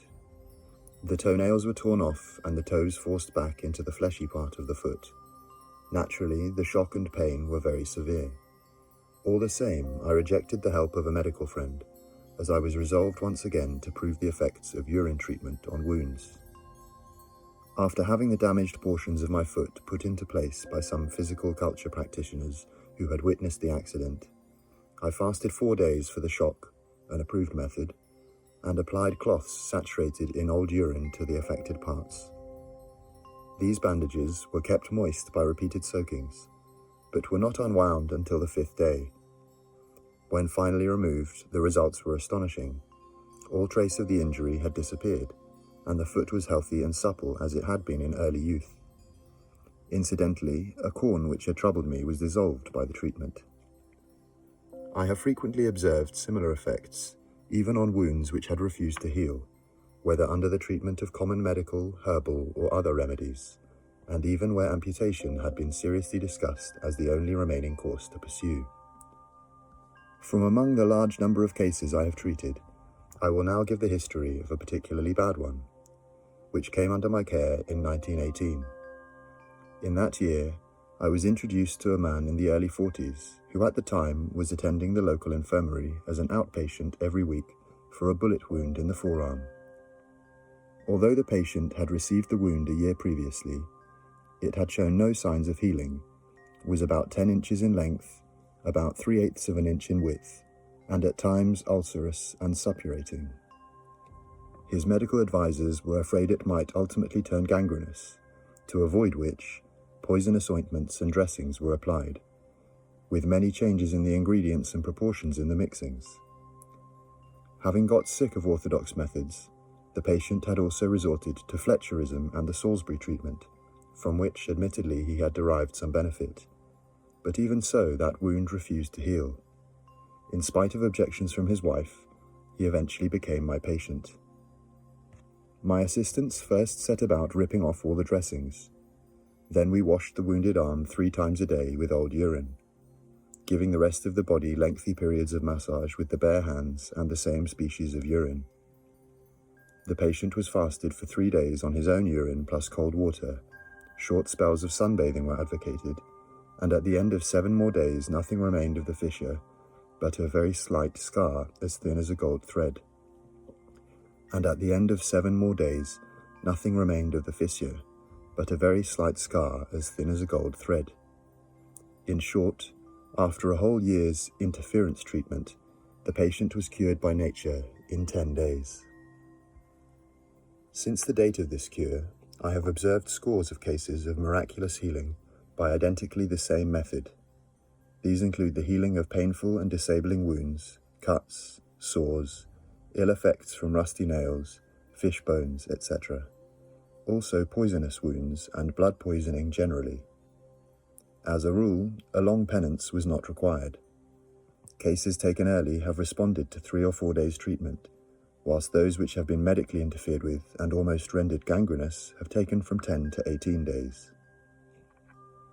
With regard to burns, one reads that in a given year, 7,900 Americans, almost half the number of which were children under 5, died of burns. Or did they die of the treatment, or of both combined? As to thousands of Americans who survived the effects of burns, they were destined to suffer from unsightly scars. Tightly puckered skin, stiffened limbs, or useless limbs and fingers. For years, the standby among remedies for burns was the application of wet tea leaves. Then, in 1925, Dr. Davidson of Detroit placed the old wives' remedy on a quasi-scientific basis. Instead of the boiled tea leaves, he applied the element derived therefrom, which, as we all know, is called tannic acid. This poisonous substance literally tans the tissues, and a thick, hard crust then forms over the exposed nerve ends. But although it relieves the pain, it checks the activity and flow of the body fluids to the parts, the while it acts as a covering under which it is hoped that new skin may form. Unfortunately, however, the tannic acid not only tans the burned tissues, but also the surrounding healthy tissues, with the result that it destroys cells which ought to be providing new cells for the knitting together of the skin elements, if I may thus express it for the benefit of the lay mind. The final outcome is a disfiguring scar, which is preventable by natural methods as opposed to scientific ones. Tannic acid is not even bacterial, for if foreign matter lurks on the burned surface, the function of the microscopic scavengers, which science calls germs, is impeded, and infection is more likely to persist under the supposedly protective crust. In the attempt to kill germs, we merely manacle the policeman. The tannic acid treatment of burns was superseded by the picric acid treatment, and also the acriflavine treatment. Then, the surgeons tried their methods. They took skin from another part of the body, usually the buttocks, and grafted it onto the burnt portions. But unfortunately, it sometimes occurred that the wound left by the removal of the healthy tissue turned septic. As to the survival for the patient which this method entails, it can be better imagined than described. Not that I wish to decry surgery where in the case of accidents and mutilation from war it is necessary, but I am constrained to say that surgery has greatly been abused, and continues to be abused, and thousands of unneeded operations are performed on organs which could be treated by natural methods. Nevertheless, some doctors have been broad-minded and enterprising enough to try urine therapy, as witness the following extract from a letter to me in 1935 by Dr. Geo S. Cotton of Temple, Texas, USA. Since receiving your literature some months ago, I have put it, urine therapy, to the test, and the results have been astonishing. Urine in the treatment of wounds, etc., cannot be beaten. This healing power is brought about, among other elements contained in urine, by allontane, C4H6O3N4. As I put urine to further use in the treatment and eradication of disease, I shall send you full information. It appears to me you are furthering a great truth which should be broadcast to suffering humanity. Chapter 14. Some miscellaneous cases. Enuresis nocturna, bedwetting. Sometimes this is merely a bad habit, but more generally it is a morbid symptom in nervous and anemic children. Weakness is the principal cause, although it may also be due to worms. Children are supposed to grow out of this distressing condition, but this is not always the case. Boy, aged 9, had suffered from enuresis all his young life, and had been treated by physicians both of the orthodox and unorthodox schools. Was very thin and very unhappy about his affliction. Fasted on urine for 11 days. Result, complete cure. Menstruational trouble. The patient had suffered for over 2 years from too prolonged and too frequent menstruation, for which she had first tried allopathy without effect, and then herbalism, from which she only obtained partial relief. The complaint was not only weakening her physically, but was also affecting her mental equilibrium. During one of her long periods, which had already lasted a fortnight, she decided to try urine therapy. Although at first the urine was heavily overcharged with menstrual blood, she was nevertheless heroic enough to take it.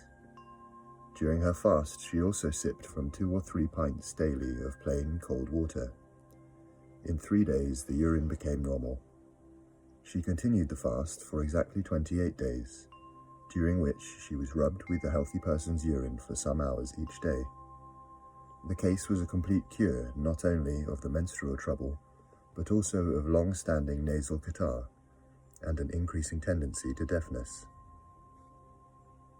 Nephritis, with other distressing symptoms. Young woman, had been in the care of 2 doctors for some weeks, and had also seen a specialist, who told her mother that the case was a hopeless one, and that in all probability this particular victim would not live to see the approaching Christmas. The young woman was then brought to me.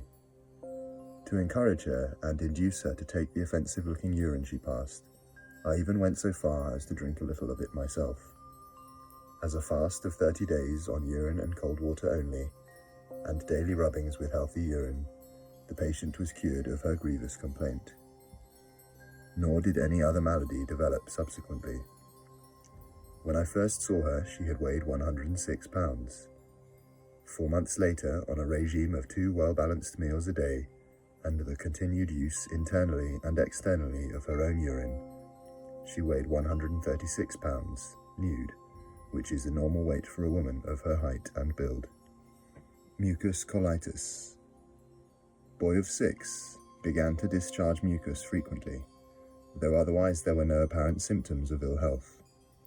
The doctor, when sent for, said the trouble was prevalent and prescribed castor oil.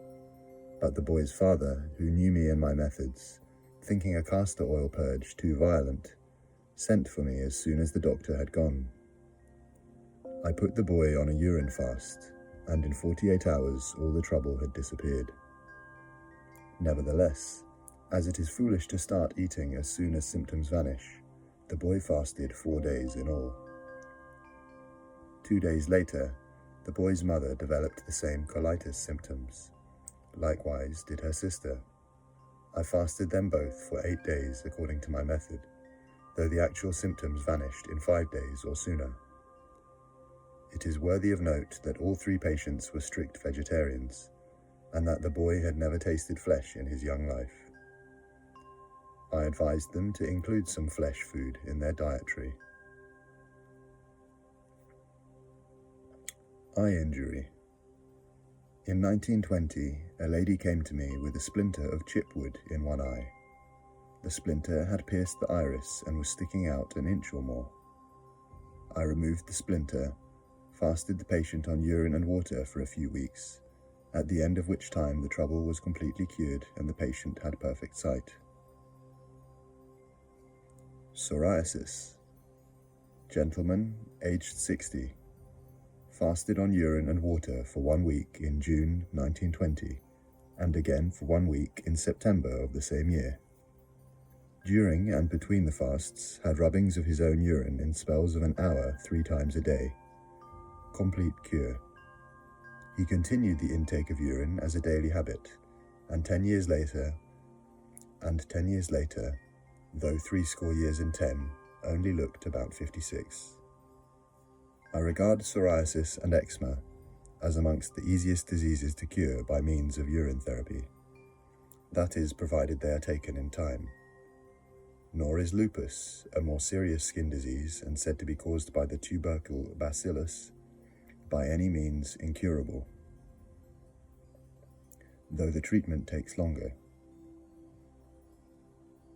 Rheumatic fever, followed by influenza. Female patient, 16 stone, though not a big eater, having lost 2 stone before I visited her. Heavily constipated, suffering from insomnia and worry. Bedfast, with swollen hips, feet, ankles, and abdomen. Fasted a week on urine and plain water. Was well rubbed every day according to my usual method. Complete cure in a month and back at her occupation. Pyorrhea. Pyorrhea. Patient was in the habit of visiting his dentist every 6 months. Dentist informed him that he was suffering from pyorrhea. Having heard of urine therapy, without telling his dentist, he took half a pint of his urine every morning and also urine as a mouthwash. In 9 weeks his troubles had completely disappeared, much to the surprise of his dentist, who wished to know what had caused such a marked improvement in his general health as to cure pyorrhea. This cure was effected even without a fast. Case reported by a friend. The notion that pyorrhea is a local disease for which one must have all the teeth extracted is a fallacy. There is no such thing as a local disease. There are only localized symptoms. Cleanse the body of its impurities by a fast on urine and plain water, and pyorrhea vanishes automatically. I have observed this in numerous cases, in fact, in all cases I have ever treated. As for myself, I never require to visit a dentist. A well-balanced diet and urine therapy have preserved my teeth. Obesity. Married lady, aged 30, weighed 12 stone 6 pounds, had no children, lived on the usual ill-balanced diet, but was not a glutton, masticated her food, and drank only water after or between meals. Previously, she had tried various diets without effect, and had tried fasting on plain water only, but with the result that as soon as she resumed eating, she put on weight even more rapidly than prior to the fast. Finally, she consulted me. I advised a urine plus plain water fast with daily rubbings, and at the end of 14 days her weight dropped to 10 stone. I then revised her diet, put her onto a well-balanced regime, and suggested 2 meals a day only. By dint of living in this way and taking her own urine daily, her weight has remained about 10 stone, and although she is now past 50, she looks about 33. With many people, obesity does not arise from overindulgence at the table, but from badly functioning glands, caused by toxins and a deficiency of the required elements which should be derived from non-processed foods. The fast cleanses the blood tissues, and the intake of urine brings back normality to the disordered glands. I have conclusively proved this by the large number of cases of obesity I have treated, or where obesity has been present among other symptoms. Prostate troubles. Enlargement of the prostate is a term referring to an affliction often to be met with Enlargement of the prostate is a term referring to an affliction often to be met with in elderly men. The most prominent symptom is an irritability of the bladder and a progressive incapacity to empty it. The prostate gland undergoes a considerable increase in size, and by pressing on the neck of the bladder, forms an obstruction to the outflow of urine from that organ. See E. H. Ruddock, MD, Vade Mecum. Case of prostate trouble in its incipient stage. Old gentleman began to have difficulty in voiding his urine. Was advised by a friend to try taking half a pint of his own water every morning on rising, this to be followed at the usual time by a light breakfast instead of the customary full meal. Result: in 1 month after starting the treatment, he was rid of his trouble. Bronchial asthma. Miss C. Doctor had diagnosed the case as bronchial catarrh. The victim said to be in the very early stages of TB. General health very poor. Breathing difficult. Victim had to resort to palliatives to obtain ease and short periods of much-needed sleep. Felt very weak and debilitated. Heard of urine therapy. Fasted for a fortnight on urine, but without the rubbings. In 3 days, the improvement was so marked that she was able to breathe freely and sleep each night for several hours on end. Broke fast, took 2 meals a day only, and continued the intake of urine. But the fast had not been sufficiently long to eradicate the trouble, and her symptoms returned. She then wrote to me for advice. I told her that she had not broken the fast correctly, advised further fasts to be attended with the rubbings, and gave her a diet to be followed between the fasts. The final result was a complete cure, and the patient has remained in excellent health. She continues to take her own urine daily, and from time to time resorts to short fasts, with the result that she feels better than she has ever done. Case of gangrene and after effects of drug treatment for thyroid trouble. Reported by the naturopath Mr. O. Warnock Fielden. Lady, aged 40. Long history of drug treatment since she was 15. In early life, she had had injections during a number of years for overactive thyroid, and also for colds. More recently, she had had an operation with a view to improving the circulation, seeing that when the weather was cold, and even at other times, her hands would go blue. No improvement was noticed after the operation. Before I was called in, the local doctor had retired from the case, pronouncing it to be hopeless. I found her hands a mass of pus, moist gangrene, and almost skinless. The necessity for amputation of both hands had been mooted and feared.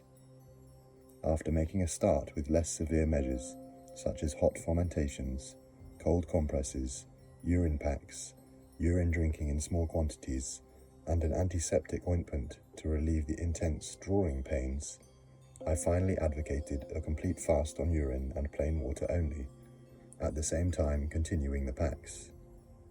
The fast lasted 3 weeks, but even after a fortnight, the patient could use her hands and could knit.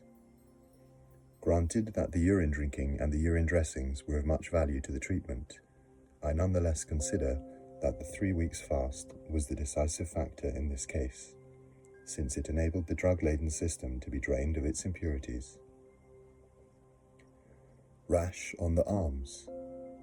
Mrs. C suffered for over 3 years from an irritating eruption on her arms. Had tried various ointments and lotions without any relief. Was finally induced to try the effect of urine, which she dabbed on every night. The rash disappeared completely within a few weeks. In this case, no fasting was resorted to or any other measures. Large wart on face. Mrs. C reports that she employed the same treatment for an unsightly excrescence on her face, which in a short time shriveled up and then fell away, leaving no scar. All 3 of these cases were supplied by Mr. Warnock Fielden. Lump on arm. A correspondent reports the case of a lady who developed a nasty blue-looking lump about ½ an inch high, which she feared might become malignant. She was advised by an acquaintance to treat it with urine compresses, and in less than 3 weeks it fell off, leaving the skin healthy and clean. A mysterious case. Male patient, about 58. had been in the hospital for several weeks for observation and treatment, but at the end of the term was said to be incurable and was sent home to die, but enjoined to keep in touch with his local doctor. He was given a particular drug to take with him which was calculated to dissolve any food he ate. When, at the request of a gentleman I was treating, I first saw the patient, I reckoned he was dying sure enough, but not from the disease so much as the powerful drug, poison, he was being given. I noticed that his eyeballs were much distended, that he was thin, but not to the extent of emaciation. He told me he had been a careful eater, a hard outdoor worker, had kept regular hours, had never been subject to colds, had never been bilious or constipated, and had never had diarrhea. His only vice had been the use of snuff, but he had discontinued the habit a year previously. I only stayed with him a few minutes at my first visit, told him to fast and to drink nothing but cold water and every drop of urine that he passed, both day and night. I also told him and his wife not to be surprised at any symptoms that might occur in the process of elimination. His stools and ejecta were to be kept for my inspection. 3 days later I called again to be shown 2 large buckets full of the foul matter he had vomited, the vomiting having started 24 hours after he had taken his first draught of urine. There had also been great looseness of the bowels, and much catarrhal discharge from the nose. In fact, he had been obliged to use a dozen handkerchiefs, which were not only soiled with ropey mucus, but also with snuff. The fast was continued, and in a week all discharge ceased. The penance was broken in 10 days, and the patient was cured. At the time of writing, he is over 70. This case is interesting as it serves to show that with urine therapy it is quite unnecessary to know the name of the disease in order to treat it. It is further interesting as showing that a foreign substance, snuff in this case, may be lodged in the tissues for months after taking of it has been discontinued, only to be eliminated during a body cleansing fast. Which reminds me that the eminent German naturopath, Louis Kuhn, relates of a case where during the eliminative treatment the sweat of the patient had smelt of drugs the allopaths had previously used to cure, or rather suppress, the disease. See his New Science of Healing. Jaundice. It must be remembered that jaundice is merely a symptom of some chronic or acute affection of the liver, and is not a disease in itself. My first and most difficult case where a jaundiced condition obtained was in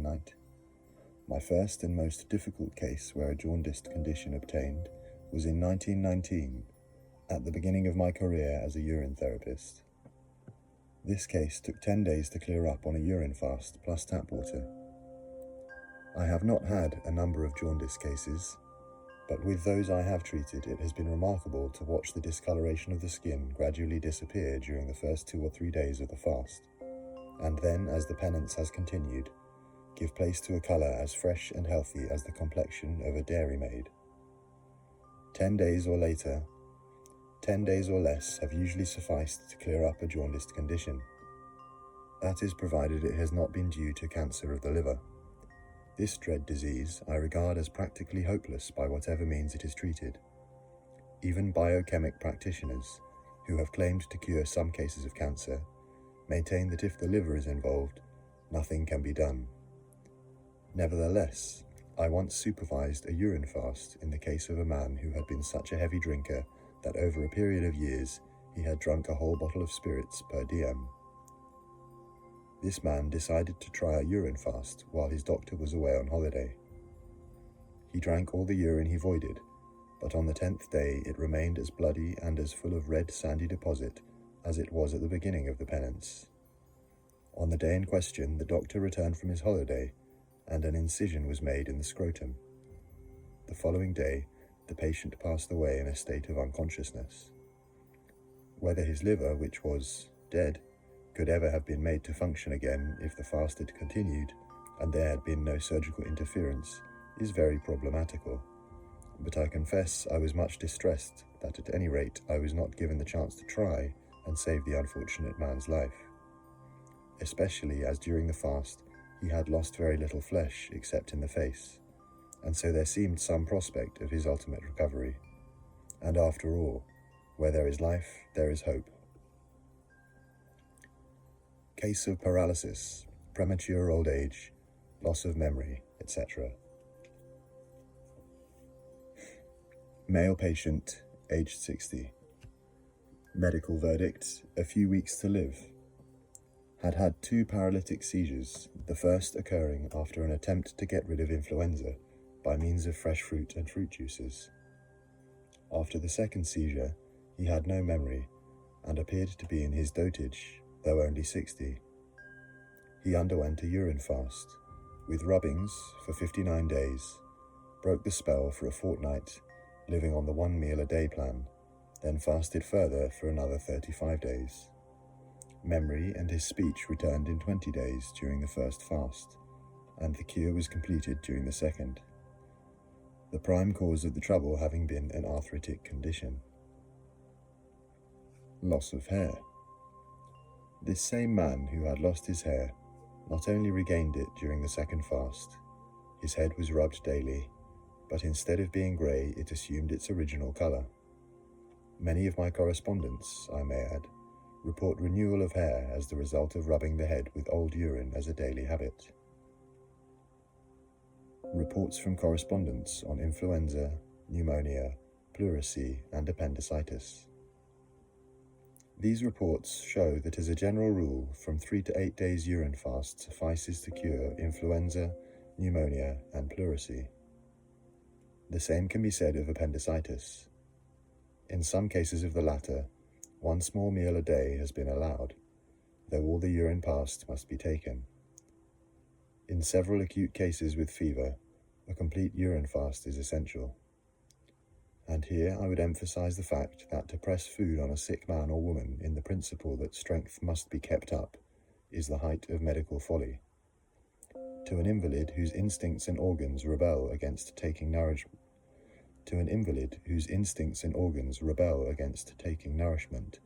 food acts like a poison.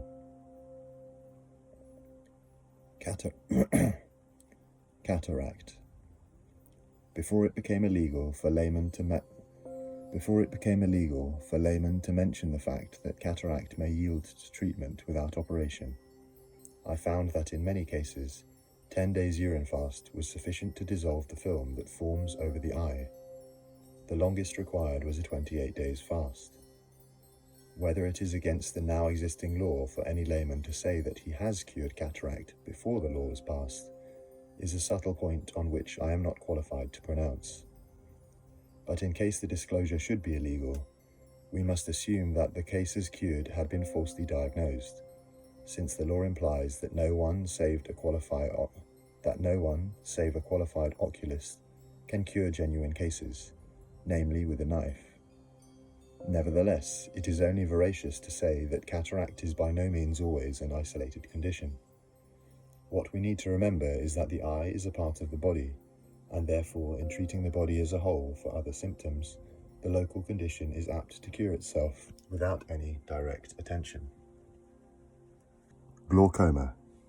This, according to the orthodox medicine and even to naturopathy, is a very serious condition. Oculists perform an operation, but in many cases the patient sooner or later merely goes blind. In any event, mutilation can never be termed a cure.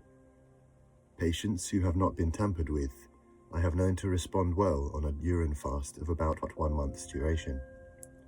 As against that, cases which have been surgically interfered with must, as a general rule, be considered practically hopeless. Rheumatism. In this country, England, the weather is often blamed for rheumatic conditions by persons with insufficiently alkaline blood. But were the blood and body free from acidity and foreign matter, the weather or changes of weather would have no effect. With regard to the cure for rheumatism, of which some doctors say there are 26 different kinds, I have found that patients always respond well to a urine fast of from 10 to 12 days, or even less in simple cases. The fast must be attended with the urine rubbings and Urine-Packs. After the cure, Revision of diet to a well-balanced regime is essential to avoid recurrence. Many cases have even responded to the 1 meal a day plan. The food must be carefully chosen, alcohol and condiments avoided, plus the taking of autogenous urine, the urine rubbings and Urine-Packs. Such cases, if of not too long-standing and severe, have usually cleared up within a few weeks. Arthritis. This painful and distressing condition is about as far removed from rheumatism as a severe attack of influenza from a slight cold, and is one of the very worst conditions to tackle, notably because the foreign deposits are largely lodged in the bones. Even to cure an incipient case, I have found that it takes anywhere from 12 to 40 days on a very carefully selected diet, the taking of every drop of urine passed, and long daily rubbings with urine. These were cases where the patients had objected to or had not found it feasible to fast. Nevertheless, I regard such treatment as only half measures, and maintain that a complete urine fast of even 10 days does far more to help the victims than months of mere dieting and the taking of urine. But I must emphasize that where the trouble has become deep-seated, and the victim is practically crippled, there is little prospect of obtaining a cure. I will now add a few cases kindly supplied by the naturopath, Mr. Oliver Warnock Fielden. Bronchial asthma. Mr. D.E., age 37. Discharged from the Navy for bronchial asthma, from which he had suffered since the age of 14. The sea life seemed to make the trouble worse. Disturbed each night at least 4 times in order to use a medical spray. Also, he dare not go to the theatre without it so that he could use it between the acts. Within 3 months, during which he drank urine up to 3 or 4 pints a day, and 2 short fasts of 36 to 40 hours each on urine alone, he became so much relieved that he never thinks of taking his spray to the theatre, nor does he wake up at night to use it. All fear of his trouble has left him, and his general health is vastly improved. Another case of the same trouble improved in a 4 days urine fast, when a 3 weeks fast at a well-known nature cure home had utterly failed. After every drink of urine, a wad of mucus was discharged. The last day of the fast produced such a clot of mucus that the patient went out and tested his breathing by walking up a hill. Experiencing no difficulty, he immediately returned to work. Diseased kidney. Mr. G.D., in May 1944. He was in hospital for the removal of his right kidney. He had suffered great pain. The urine was the color of blood, and the X-ray had shown a large stone lodged in the pelvis of the kidney. The surgeon's opinion was that the kidney was diseased, and not to remove it would be a danger to life. However, Mr. D refused the operation and came to me. He took to urine drinking quite naturally, drank all he passed, fasted repeatedly for several days at a time, and within a few weeks the condition was improved to the extent that there was no pain, and the urine was of normal color. In 3 months, Mr. D returned to the hospital and was told that there was nothing wrong with his kidney. As a result of this successful treatment, Mr. D brought me a patient who had been in hospital waiting to undergo the same operation. He also was cured by the same method. In cases such as these, one must accept the verdict of the examining surgeons and the radiologist, who in both instances were pressing for an operation as the only means of relief, or even of saving life.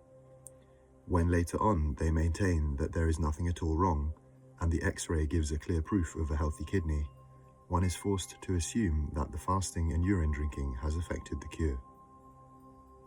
To conclude this chapter, I may append 1 or 2 suggestions made by my friend, Mr. O. Warnock Fielden, as to how urine cures, although I may not altogether share his views.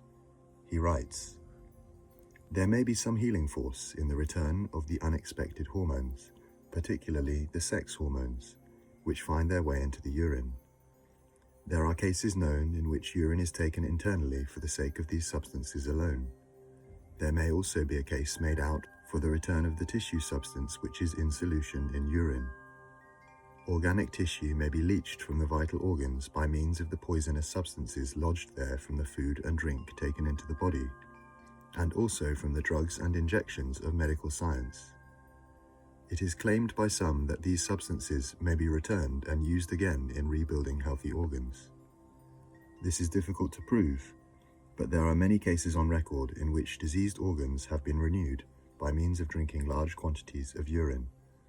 More than this, it is impossible to say. The explanation which appeals to me more than any other is that cures are obtained by means of the homeopathic principle. There is no doubt that although it is claimed that toxic matter in quantity is not thrown out of the body in the urine, otherwise we would not become ill because it remains in, there must certainly be found in all urine a homeopathic or infinitesimal dose of the particular toxic complex of the individual concerned. That must surely be beyond all argument. If this infinitesimal dose is returned to the body, an antibody, according to the homeopathic principles, will be produced, and will therefore tend towards a cure of the condition. In the natural habits of animals, we observe the fact that they continually lick themselves. In this way, they undoubtedly take into their systems homeopathic doses of their toxic condition. After every meal, even, this dose would tend to correct any harm likely to occur from eating food which would not agree with them, perhaps even poison them. May not this habit be nature's immunization scheme par excellence? Medical science has formulated a system of dangerous inoculations to do exactly the same thing as the dog does when it licks itself. Nature gives instinct to the dog for its salvation, and brains to man for his ultimate destruction. We may be too clever. If anyone doubts the animal's instinct to drink its own urine, let him try the experiment of handing a cup to a monkey. The monkey has only one use for it. The goat is considered to be the most healthy of all animals, so much so that its milk is much sought after for TB cases. May not this be explained by the fact that the goat can, and very often does, drink its urine straight from its body? When man first appeared upon the earth, some provision must have been made for his security against extinction. Food, clothing, shelter were all stored within the earth, man having only to work for them to satisfy all his material needs. Would the vital importance of his freedom from disease be neglected? If what is stated in these pages is correct, the means whereby health may be attained is always close at hand, easy to carry out, marvelous in its simplicity, and free to everyone. The late Dr. Chas H. Duncan, one of the most enlightened doctors of America, states in his book, Autotherapy. The late Dr. Chas H. Duncan, one of the most enlightened doctors of America, states in his book, Autotherapy, there are in the pathogenic exudates toxic substances to which the patient must develop resistance in order that a cure may be instituted. In other words, in autotherapy, the patient has the right toxic substances within his body, and it remains for the physician to find them and determine the proper dose and the interval between doses, so that the local tissues may develop resistance to them. There is, therefore, much in some branches of medical research which agrees with the courageous contribution of John Armstrong, which is testified to in the cases mentioned in this book. There is, therefore, much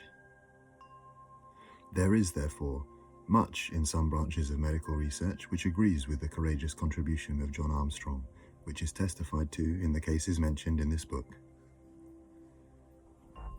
Chapter 15. The Common Cold.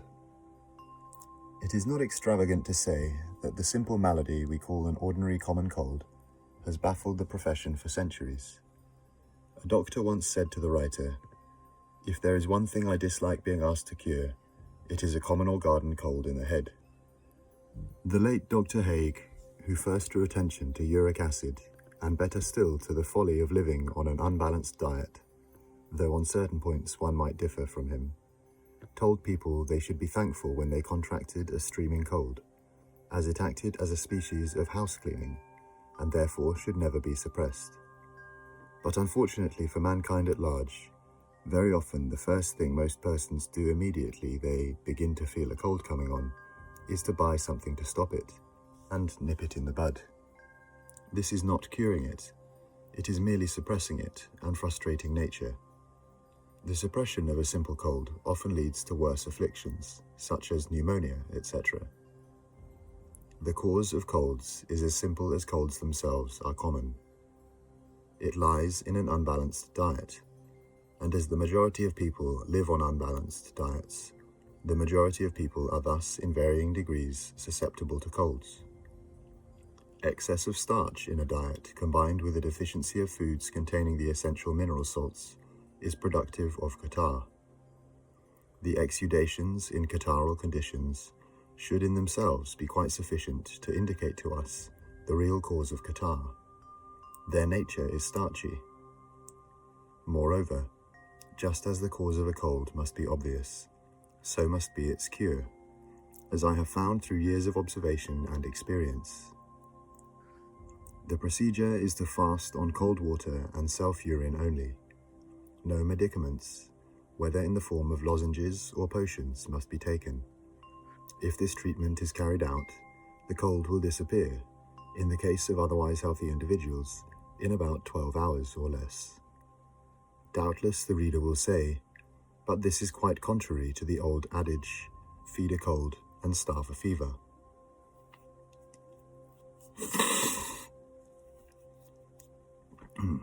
Yet was that the original adage? I have heard it said that such is merely a perversion of the original saying, which was, if you feed a cold, you'll have to starve a fever. Even a fast on cold water only will cure a cold in anything from 24 to 48 hours. But this is less effective than the cold water and self-urine treatment, which not only results in the rapid disappearance of the catarrhal condition, but the victim feels much better in every way than prior to the visitation. Moreover, which is very important, it prevents the development of influenza, pneumonia, etc., which when once developed may in some cases need at least a fast of 10 days and much care and nursing. And yet influenza, pneumonia, bronchitis, and kindred ailments may be merely the more immediate results of suppressing nature's attempts to get rid of an excess of starch and its evils. Indeed, it is my conviction that suppressed colds are the most fruitful and common basis of a long list of major diseases. Coryza, as it is technically called, i.e. the inflammation of the mucous membrane of the nose, should be regarded as a blessing in disguise, for it is, so to say, the alarm bell which announces that the interior needs a cleansing process. And I would here stress, at the risk of repetition, that nothing performs this office so quickly, easily, and actively as the intake of every drop of one's own urine while fasting, even if the passing and intake of that urine is up to 20 pints in the 24 hours of a fast.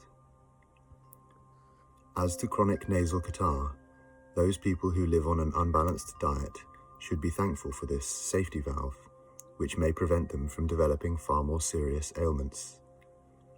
Those who attempt to suppress it by unnatural means may have to face serious consequences. Its cause is to be found in the habitual consumption of too much bread, especially white, of buns, scones, polished rice puddings, porridge, biscuits, especially made of white flour, and other starchy foods. Where these aliments preponderate in a diet, it also involves a deficiency in those foods rich in the essential mineral salts. To say that sugars and starch give energy is one of those pernicious half-truths which are nearly as misleading as 100% error. An excess of starch cannot give energy because it merely clogs the system and inhibits its normal functioning. The proof is that people who live mostly on the aliments I have enumerated have constantly to resort to alcoholic beverages or cups of tea to buck themselves up. As I always like to substantiate my contentions with scientific reasons for the benefit of those who like the for the benefit of those who like the I's dotted in this manner, I may add that apart from an excess of starch being the cause of catarrh, there is in the tissues a deficiency of chloride of potash, phosphate of lime, and sulfate of lime, and if the throat is infected, of phosphate of iron.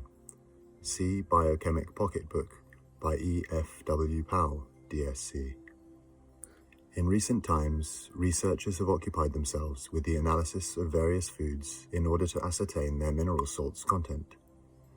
As a result of this, we find that some foods are richer in one or other salt than other foods.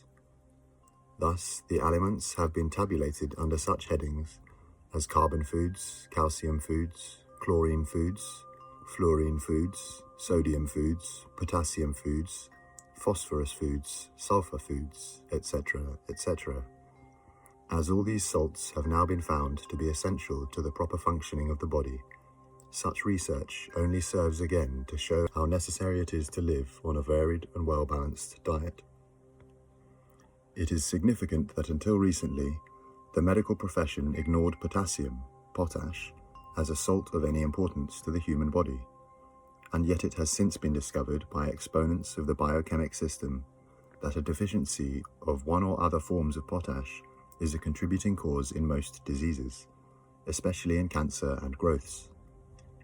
Nevertheless, this was already discovered by Dr. Schussler of Oldenburg, Germany, in the latter half of last century.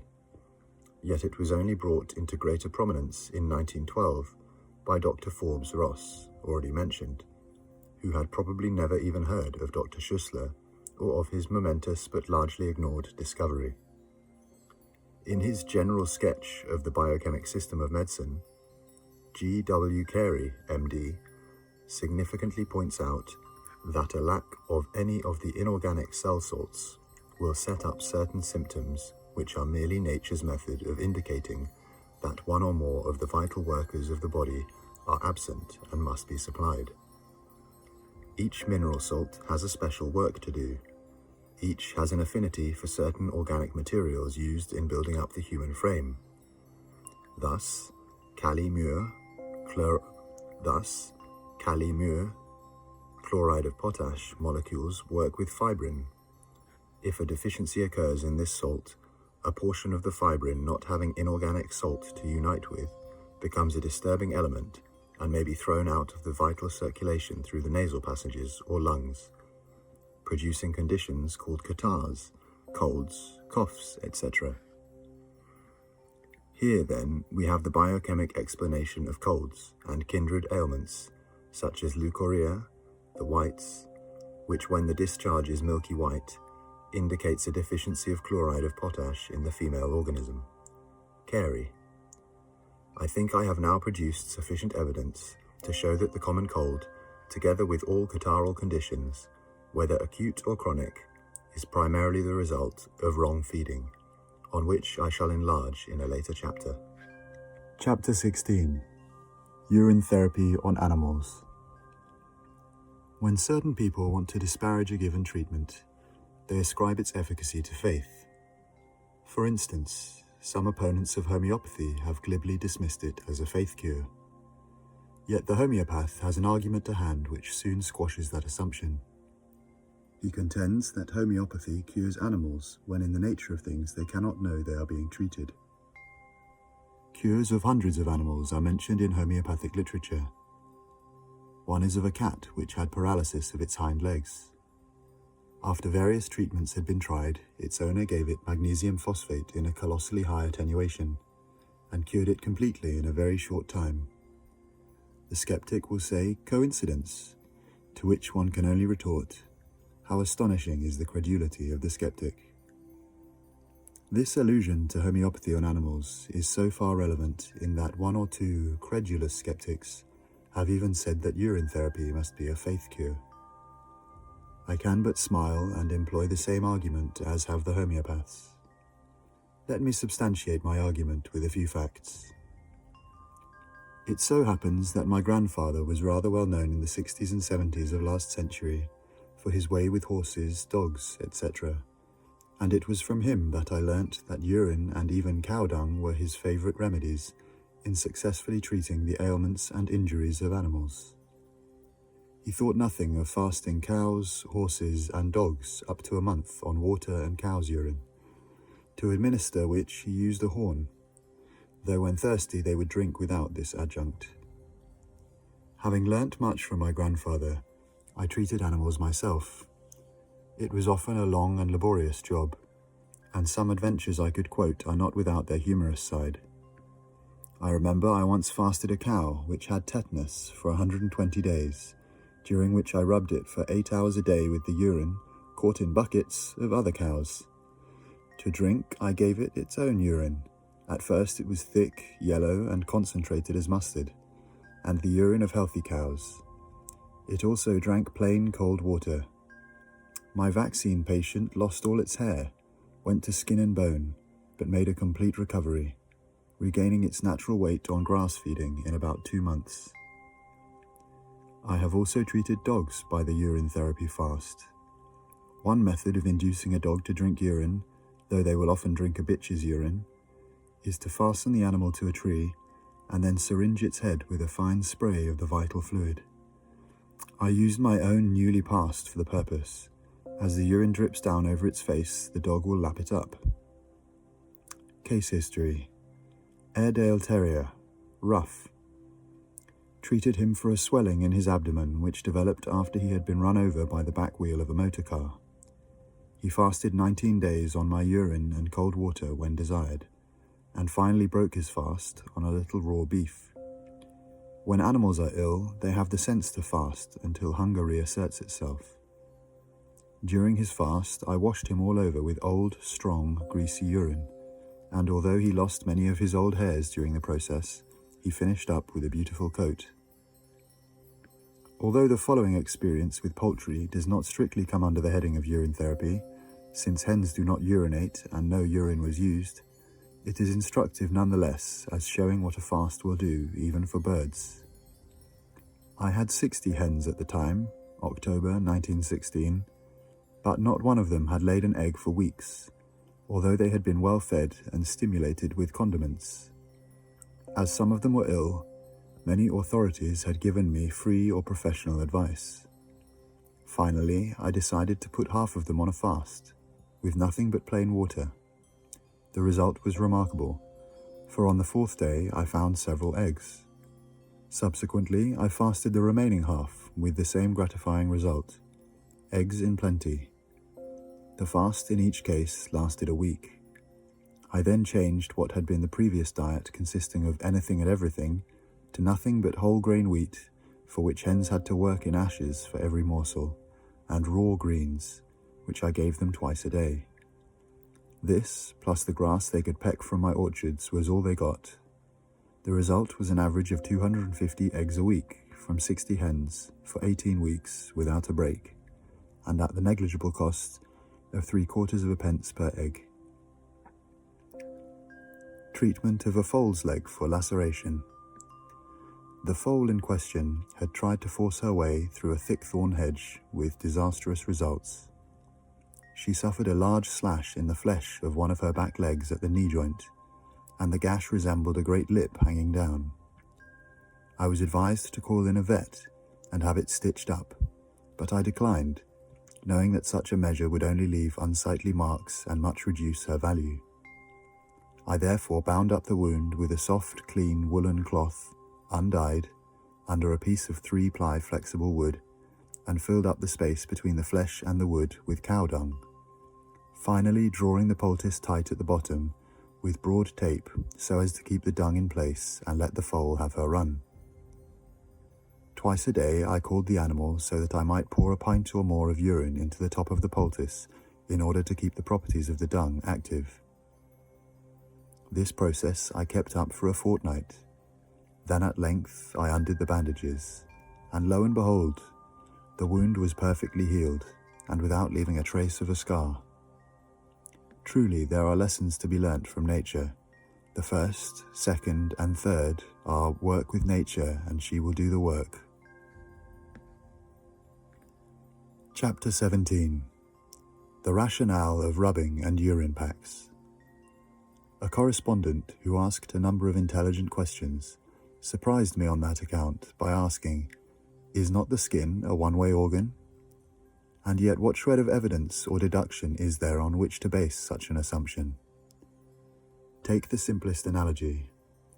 If one covers with a distended handkerchief the top of a cup containing a little milk, and then inverts the cup, the milk will ooze out through the handkerchief. Conversely, if one puts a little milk on the handkerchief distended over the cup, the milk will ooze through into the cup, and the more quickly if one rubs it through the material. That the skin is capable of absorbing not only fluids but air has been known for very many years. Why are cellular underclothes advocated? Because the skin requires to breathe. Hence the unwisdom of clogging the pores with suppressive unguents, or of wrapping oneself up in sheaths of warm underclothes, as did the Victorians. Should the skin be prevented from breathing entirely, the victim dies. The story of the child which was painted completely with liquid gold in order to cut a figure in a pageant is well known. The child was dead in 2 hours. On the other hand, the rubbing with milk of underweight and ill-thriving children was at one time a common practice, and often attended with good results. As we all know, friction produces heat, and heat opens up the pores of the skin because they likewise generate heat. That is why it is so important what the compresses contain. Compresses which merely draw out and put nothing back can prove seriously strength-sapping, a matter which has been brought to my notice in many cases. Thus, the compress par excellence is a urine compress, and rubbing with urine is far superior to any other form of friction. For the latter purpose, old urine alone, or old mixed with fresh and warmed up, it must never be boiled, is the most efficacious. The most practical method is to store up urine in bottles, pour a very little into a flat-bottomed bowl, place the hands in the bowl so as to get just sufficient of the fluid on the palms, and then start the rubbing till the hands are dry. Pour a little more urine into the bowl and repeat the process. By dint of taking only a little at a time on one's hands, none of the urine drops onto the floor. As to compresses, from all that has already been written in this book when relating case histories, how and when to apply them will have become obvious. However, it will do no harm to repeat myself.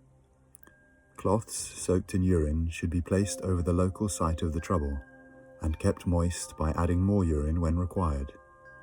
They should be applied wherever there are boils, burns, wounds, lumps, swellings, or other aberrations. Naturally, the body will not be rubbed at the actual place where a compress is required. In no circumstances should suspicious lumps be rubbed or the tissues in the near vicinity. I have already mentioned briefly that the most important parts to rub are the neck, face, head, and feet. But that does not mean to say that the whole body should not be rubbed as well. Unless the malady requires a compress at one or other site, this is an essential part of urine therapy in order to supply nourishment to the patient during a urine fast. Apart from that, urine is the most wonderful skin food that exists, as may be seen from the hands of those who do the rubbings. It has been suggested by skeptics that a dry rub or a rub with plain cold water would be equally effective, but the answer is an emphatic negative. I have tried both. Even urine fasts without the urine rubbings are attended with palpitations, just as are fasts on plain water only. I grant that the rubbing is both excellent exercise and acts as excellent massage, but without the urine it does not and cannot rebuild wasted tissues. Only in very bad cases where the patient is too weak and emaciated to stand it, have I dispensed with the rubbings, in which case the urine can be absorbed via the skin by means of the Urine-Packs. I will now give a case history to show that continued poulticing with any other substance, however apparently harmless, can prove highly strength-sapping to the patient as well as quite unproductive of a cure. Gentleman, well over 50, had been an enthusiastic follower of what may be called a caterpillar diet. It consisted of one meal a day, chiefly of wholemeal bread, salads, fresh fruits, fresh milk, nuts and honey. He had by this means hoped to reduce his corporation and to cure an arthritic and dropsical condition and other troubles as well, chronic costiveness being one, for which he resorted to salts and high enemata. When he finally sent for me, he had been in the doctor's hands for some time, and was in such a state that he had to have 2 nurses. Although now taking 2 meals and 4 snacks a day, he was under 10 stone, very weak, bedfast, suffering from bed sores, and spending half the day and most of the night coughing up phlegm and ropey mucus. But what I would draw special attention to here was the state of his arm. About 2 years previously, a running sore had manifested itself, to which poultices had been applied. In spite of this, or in my opinion largely because of it, he now had 5 discharging sores, the poulticing having been continued all that time, 2 years. I at once suggested that all this poulticing was responsible more than any other factor for his loss of strength, in that the constant draining of nourishment via his arm was starving both his limb and his torso. The upshot was, though the nurse protested, that the poulticing ceased and the arm was simply bound in plain unmedicated rag and not touched for a week. His meals were regulated to 2 a day, with no snacks and only plain cool water to drink. All medicines, they had merely upset his digestion, were discarded. At the end of a week, the plain bandages were removed for inspection, but although the sores were still suppurating, there was evidence to suggest that the bulk of the matter had been absorbed by the heat of the blood via the pores of the skin. In a month, even though there was still a little discharge, the arm was usable, and the patient could write letters for the first time in years. Without massage or any remedial local measures whatever, he had gained 14 pounds in weight. The most marked changes showed in his face, both arms, chest, shoulders, and buttocks. I may add, by the way, that I healed his bed sores with nothing more scientific than my own saliva.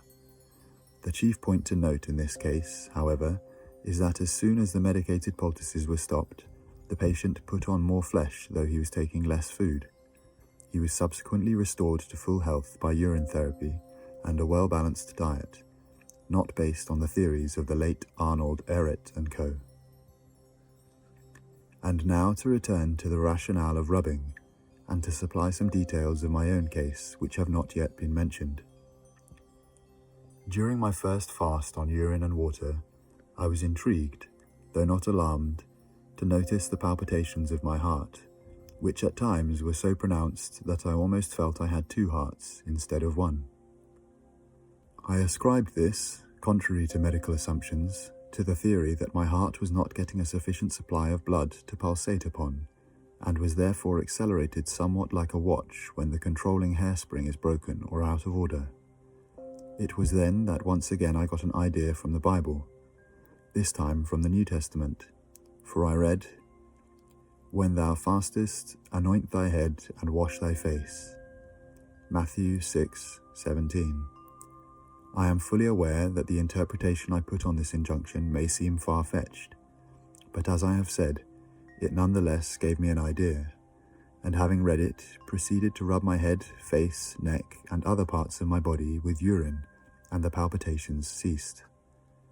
Moreover, by this method I have found it possible to fast, if not too ill to start with, without interrupting one's daily tasks.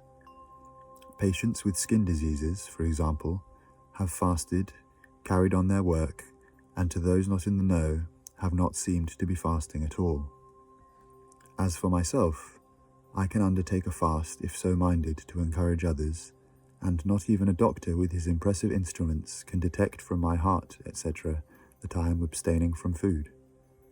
This, however, would soon become apparent if I attempted to fast without the urine rubbings. Chapter 18. Wrong Feeding, the Prime Cause of Diseases.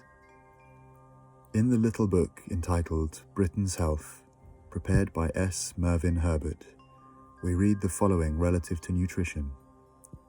Recent scientific investigations indicate that it is all important in national health, and that the provision of adequate nourishment for every man, woman, and child in the community should go hand in hand with the most elementary environmental services, such as sanitation, housing, and the provision of pure water.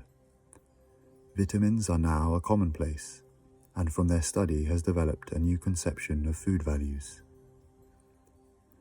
It has been shown from the incidence of tuberculosis realized that they may eat as much as they can and still be suffering from malnutrition if the food they choose lacks the important protective elements. Nearly everywhere in the tropics can be found appalling cases of scurvy, pellagra, or beriberi, which have developed not from starvation but from lack of vitamins or minerals. I should have said "and" instead of "or." It has been known that the incidence of tuberculosis rose in all the countries which had suffered from food shortage during the Great War. The incidence of malnutrition in Britain cannot be described with accuracy, but authorities on diet are agreed that it is sufficiently extensive to constitute the most serious danger to health at the present time. Lack of money is unquestionably responsible for a large part of malnutrition, but a good deal is due to the ignorance which results in certain foods of low nutritive value being consumed in excess. Precisely, all of which can be reduced to one sentence. The prime cause of disease is the absence of substances which should be in the body and the presence of substances which should not be in the body. Doctors, Disease and Health by Cyril Scott. The gist of it has been put even more tersely by Major C. Fraser Mackenzie, CIE, viz. We are made of what we eat, so if any organ becomes diseased, it generally means the food was wrong. Reduced to even still further conciseness, the cause of disease is an ill-balanced diet. Yet, provided this is kept in mind, it is an unwise procedure to lay down any specific rules anent what precise foods people should or should not eat, for climate, environment, and personal idiosyncrasies have to be taken into account. The Eskimos cannot be expected to live on the same aliments as the Brazilians, for example. As to personal idiosyncrasies, they are numerous and some of them very peculiar. The case could be mentioned of a man to whom fish is so violent a poison that even if he licks a postage stamp, the sticky side contains fish glue, his whole face swells up to such an extent that he cannot see out of his eyes. There are also persons to whom eggs in any form whatsoever are poison. Yet sometimes such persons grow out of these peculiarities. The writer knows of a woman who could not touch an egg, whether by itself or in a pudding or cake, until she had turned 70, and then, strange to say, eggs ceased to disagree with her. Rabid vegetarians, as we know, would have us believe that meat-eating is virtually the cause of all human ills. I differ from them entirely, on the best of all grounds, personal experience and what I have observed in others. If vegetarians had declared that a meatless diet would be the best regime for everybody, if for years man had not acquired the food habits of an omnivorous animal, then I would agree with them. But as it is, my observations have taught me that sudden changes of diet from zoophagous to meatless can have disastrous results. In short, the average man has not as yet attained to that state of health when he is ready for complete vegetarianism, however desirable this may be as an ideal. Nevertheless, I will make the following reservation. It may be different with persons who have been brought up from infancy on a meatless diet, provided that diet is not merely meatless, i.e., it must be a well-balanced vegetarian dietary, and not just an excess of starchy rubbish. After all this, it will now be asked what sort of a diet do I personally advocate in general for people living in the temperate zones. My answer is a dietary consisting of a proper proportion of meat, poultry, eggs, fish, salads, steamed vegetables, whole wheat bread, fresh fruits in season, brown unpolished rice, butter in moderation, and honey, which is the best sweetening agent there is. To be avoided are all tinned foods, twice-cooked foods, all processed, denatured foods, such as white bread, white sugar, polished rice, and pasteurized milk. Condiments should also be avoided. In my opinion, tinned meats, processed foods, and pasteurized milk are the evil, commercial products of what we are pleased to call civilization. White sugar and white bread were simply invented to put money into the hands of respectively the sugar refiners and the flour refiners. White sugar is merely an acid-producing element, seeing that all the alkaline properties have been refined out of it. Last century, an unscrupulous doctor was paid to declare that he had found a bug in brown sugar, and therefore it was unfit for human consumption in its natural state. See McCann's Science of Eating. As to pasteurized milk, Dr. Mary Stopes is not the only one who has forcibly condemned it. She calls it, as we have seen, that foul poison. This may be going a bit too far, but the fact remains that the pasteurization of milk, apart from other considerations, enables it to be sold when it is not fresh, its lack of freshness not being detectable, as it would be with unpasteurized milk. Which reminds me what the late Mr. F. A. McQuiston, K.C., M.P., said of that commodity, viz., "Some people think pasteurized milk is milk from the pasture. It is nothing but half-boiled milk lacking in nourishment. If you give it to calves, they die. If you give it to rats, they fail to reproduce their species. It is a form of birth control." Daily Mirror, March the 2nd, 1940. There is no doubt that as regards dietetics, whether the doctors admit it or not, we owe a great deal to the naturopaths who first drew attention to the necessity of eating vital foods. Hence the subsequently coined word vitamins. But unfortunately, these have been exploited commercially, and artificial vitamins are now on the market.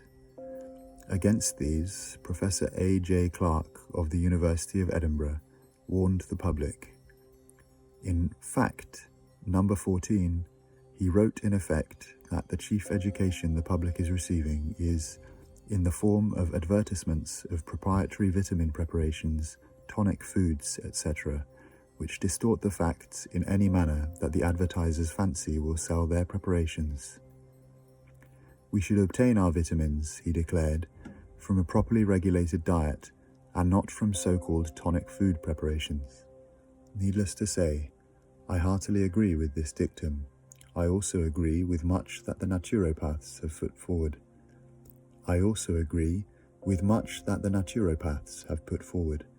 Though on one or two points I differ from them materially. There have been a few extremists who have wished to eliminate starch and sugar from the dietary altogether. This is a dangerous fallacy. No one can subsist for long without some sugar and starch in the organism. It is an excess of starch which is evil, as I pointed out in my chapter on the common cold. And now, if the cause of disease has become obvious, so also must be its prevention, viz., a well-regulated diet, which of course means neither too little nor too much, to which dictum I would add, plus an occasional fast according to my particular method. Furthermore, I would advocate the habitual intake of one's own fresh urine. On rising, a glassful should be taken, and again a glassful during the day. For my own part, I drink all that I pass, and apart from fresh milk, drink no other beverage. But then I am an enthusiast. Were I to lay down the law too forcibly for all and sundry, I should also be termed a dogmatist. It might likewise savour the dogmatic if I were to say that one meal a day, or two at most, are sufficient for the maintenance of health and strength. Yet in my own case, I have found in the end that one meal suffices me. This is to say, however, whether it sounds dogmatic or not, namely that all violent and sudden alterations in diet are only wise if undertaken after a fast. People who, for humanitarian reasons, have suddenly taken to vegetarianism have frequently had to suffer for their high-mindedness. Nature objects to sudden changes of this kind. Conversely, people who have found that vegetarianism disagrees with them and then have suddenly taken to flesh foods have also had to pay for their policy. But not so if they have made the change after a urine fast, the length of which has been regulated according to their condition and the nature, though not the name, of their malady. And here let me add a word to this chapter regarding the enforced fasts of survivors in open boats, who when faced with a deficiency of water, eventually resort to drinking their own urine. A correspondent has objectingly written to me saying that there are a number of cases on record of sailors who have drunk their own urine when adrift at sea and have died in consequence. But surely the writer is confounding effect and cause, nor does his deduction tally with the Admiralty's admission that the practice is harmless. The truth is that these unfortunate men had, in all likelihood, only started to drink their own urine when in extremis. Had they started to take it from the first, they would have modified their actual sufferings from food and water starvation. But of course, in such cases, one has to take into account the bad effects of exposure and the constant anxiety that attends such horrible experiences. Unfortunates who are cast adrift in a boat are, needless to say, continually harassed by the idea that they are going to perish from hunger and thirst. Could they be freed from this idea, and at the same time assured that urine drinking is not only harmless but actually beneficial, the experience would hold for them less terrors. If it was generally known that a man can subsist for what may seem to the uninitiated an extraordinary long time on urine only, the knowledge would prove of enormous value against the debilitating effect of fear thoughts. I may mention that the longest fast I can record was that of a man who fasted 101 days for blindness brought about by a sting in one eye and the long-continued use of atropine in both. But such a lengthy fast would not have been feasible without the urine rubbings, in addition to the urine intake, which play so important a part in urine therapy. Chapter 19. Some practical suggestions. In one of the American states, a law still exists making it illegal for a husband to kiss his wife on a Sunday. Of course, no one pays the slightest attention, because the law is not and cannot be enforced, and because it only involves the parties concerned. But it is a very different matter with laws involving huge commercial interests. A kiss is not a manufacturable commodity. Serums and radium plants are, and that is the trouble. To the pure in heart, which means the unselfish, altruistic, and uncommercially minded, it seems doubtless a curious irony that the treatment of certain said to be incurable diseases has become illegal, except at the hands of those who cannot cure them. This is ostensibly to protect the public, yet the logician may ask, to protect the public from what or from whom? We presume from such persons as fraudulently profess to cure what they know perfectly well that they are unable to cure, and who merely trade on the innocence and ignorance of the unwary. Well, such a law has its advantages, but it also has its drawbacks. Besides, it would be more convincing if the usual measures adopted by the medical profession, who agitated so that the law should be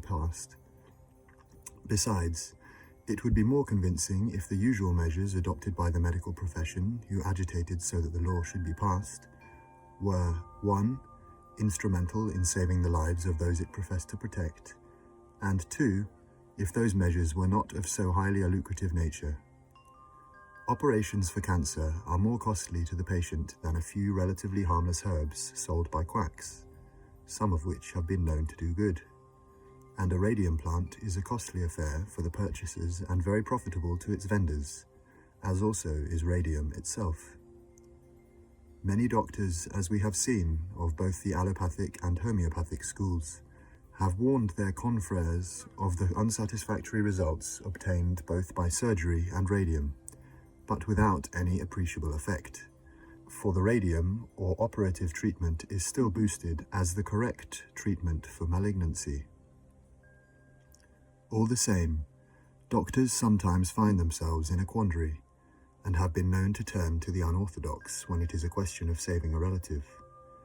Dr. W. H. Roberts, the homeopath, wrote that an allopathic surgeon in the RAMC once called to see him about his sister, aged 47, who was suffering from a breast tumour for which she could not be treated, as advised by a leading Dublin surgeon, owing to the fact that she was suffering from heart disease. Dr. Roberts' caller added, "I know nothing about homeopathy, but you are at liberty to try your remedies." The final upshot was that Dr. R cured the lady. There was no recurrence, and she lived for 17 years and finally died of some illness of the influenza type. See Health Through Homeopathy, July 1944. Homeopathic literature relates of many cures of cancer, some more speedy than others, and whether one agrees with homeopathic methods or not, at least the patient avoids the risk of having to suffer the after effects so often associated with radium treatment, surgery, or both. Fortunately, however, some doctors are now so discouraged and depressed by the transient and painful results of these treatments that they are willing to try other methods in the interests of their patients. And it is just to see these doctors that I address myself, as well as to sufferers who I have every good reason to believe could greatly benefit by the treatment described in this book. After all, things have not come to quite such a pass, though I shall have something to say about medical autocracy in my final chapter, that a qualified doctor is forced by law to employ the precise treatment the medical powers may advertise as the best. Nor can the law compel the citizen to be operated upon or be burnt with radium against his will. Nor can the law compel the citizen to be operated upon or be burnt with radium against his will. But, as Dr. Beddoe Bailey and other physicians of varied schools have pointed out, how can members of the public demand a different form of treatment unless they know that such treatments exist? When the medical profession advocates and boosts certain measures as at one time it advocated bleeding for every imaginable disease, little mention is made of the many failures and often fatal results. And it is only when the public finally gets to hear of these through the bitter experiences of the victims that a demand is made for something better.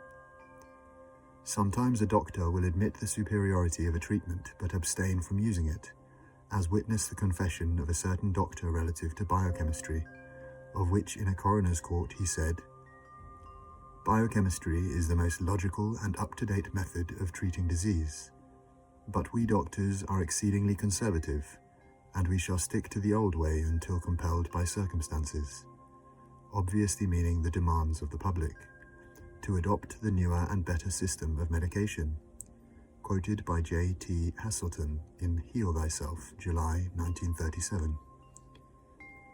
In view of all this, we are constrained to ask the questions mooted by C. Fraser Mackenzie, CIE, viz., is the medical profession for the welfare of the nation, or are the citizens for the benefit of the doctors?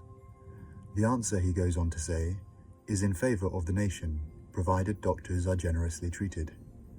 Quite so, and I, for one, am the last to wish that doctors should not be fairly treated, even though I was compelled to cure myself with my own methods in the end. But as matters stand at the moment, it nonetheless looks very much as if the patients existed for the benefits of the doctor. But as matters stand at the moment, it nonetheless looks very much as if the patients existed for the benefit of the doctors. Indeed, it would hardly do to ask how many patients have died while physicians have been preoccupied with medical etiquette. However, that need not detain us.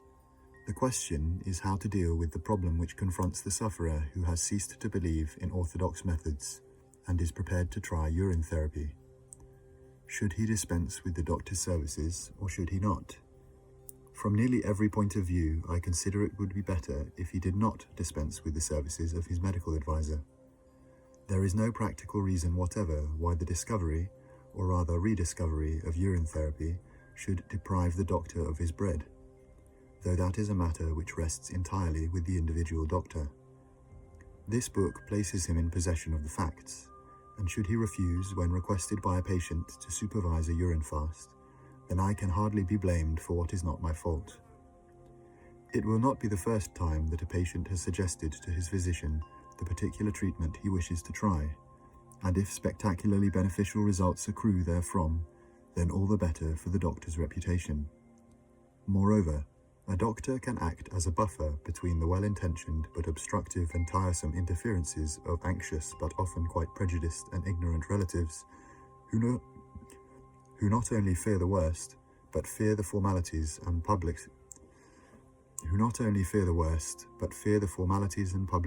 of an inquest as well. All the same, I must sound a note of warning. If a doctor thinks he can combine drugs with the urine fast, despite my affirmations to the contrary, the result will be failure. As we have seen, urine therapy is a nature cure in the most literal sense of the word, and to employ measures which are contrary to nature at the same time would not only be quite illogical but even dangerous. I know this to my cost, not as the result of interfering with nature myself, but as the result of others doing so when my back was turned. Therefore, I give this warning and sincerely hope it may be heeded. Provided it's heeded, I again repeat that the supervision of a doctor is desirable from many points of view. Nor need the doctor feel any compunction in the matter, nor any slight to his dignity, merely because this form of therapy was the outcome of a layman's experiments. Any physician who knows his medical history also knows that laymen have contributed much to the faculty of medicine. Even the adulated Pasteur, who did more to commercialize medicine than any other man, was not a doctor, but merely a chemist. I may also mention hydropathy, and the fact that doctors do not necessarily consider it infra dig to be associated with hydropathic establishments. This being the case, I am optimistic enough to think that in the not too distant future there may be establishments where patients can be treated with urine therapy, and where there will be a staff of nurses to look after them and do the urine rubbings.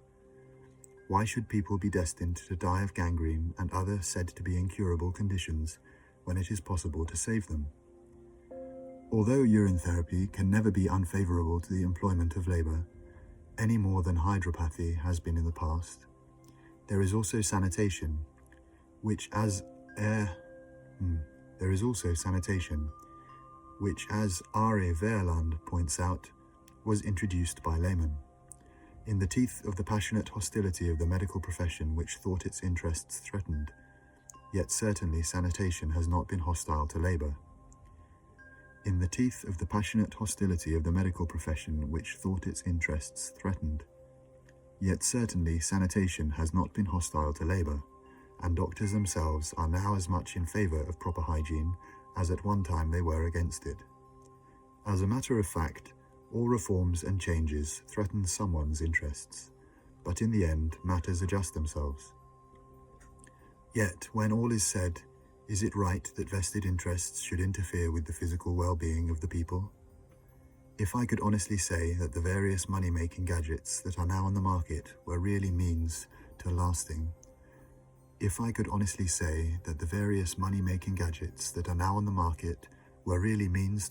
health, instead of being just palliatives, often deceptive ones at that, I should be the last not to extol them. Nay, what interest have I in decrying them, seeing I have nothing to sell? The great advantage of urine therapy is the very fact that it costs nothing and can be used by poor and rich alike. A large number of impecunious people are now treating themselves with urine therapy in their own homes, with the kind assistance of relatives to do the rubbing, and the treatment does not cost them a penny. On the other hand, as I have implied, clinics in which urine therapy could be practiced and where it could be supervised by doctors would be of great convenience to those who could afford to attend such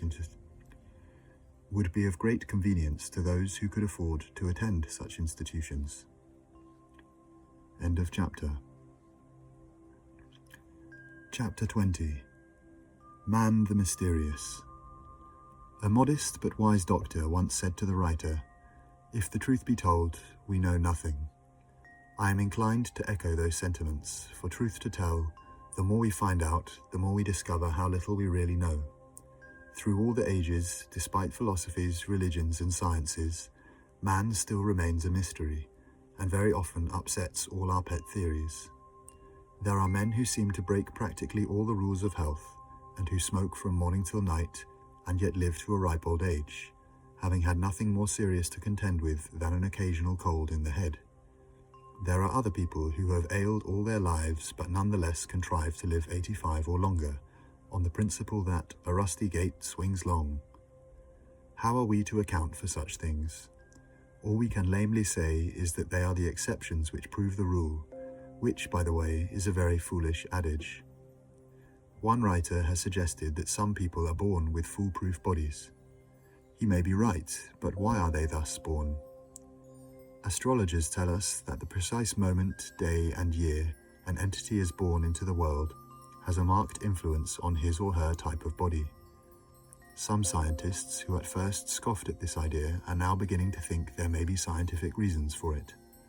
Fools deride, philosophers investigate, if they have the time. Astrologers further tell us that people born at a certain time of the year are more liable to suffer from certain weaknesses and diseases than are people born at another time of the year, this being largely due to their particular type of body. See Man and the Zodiac by David Anreas.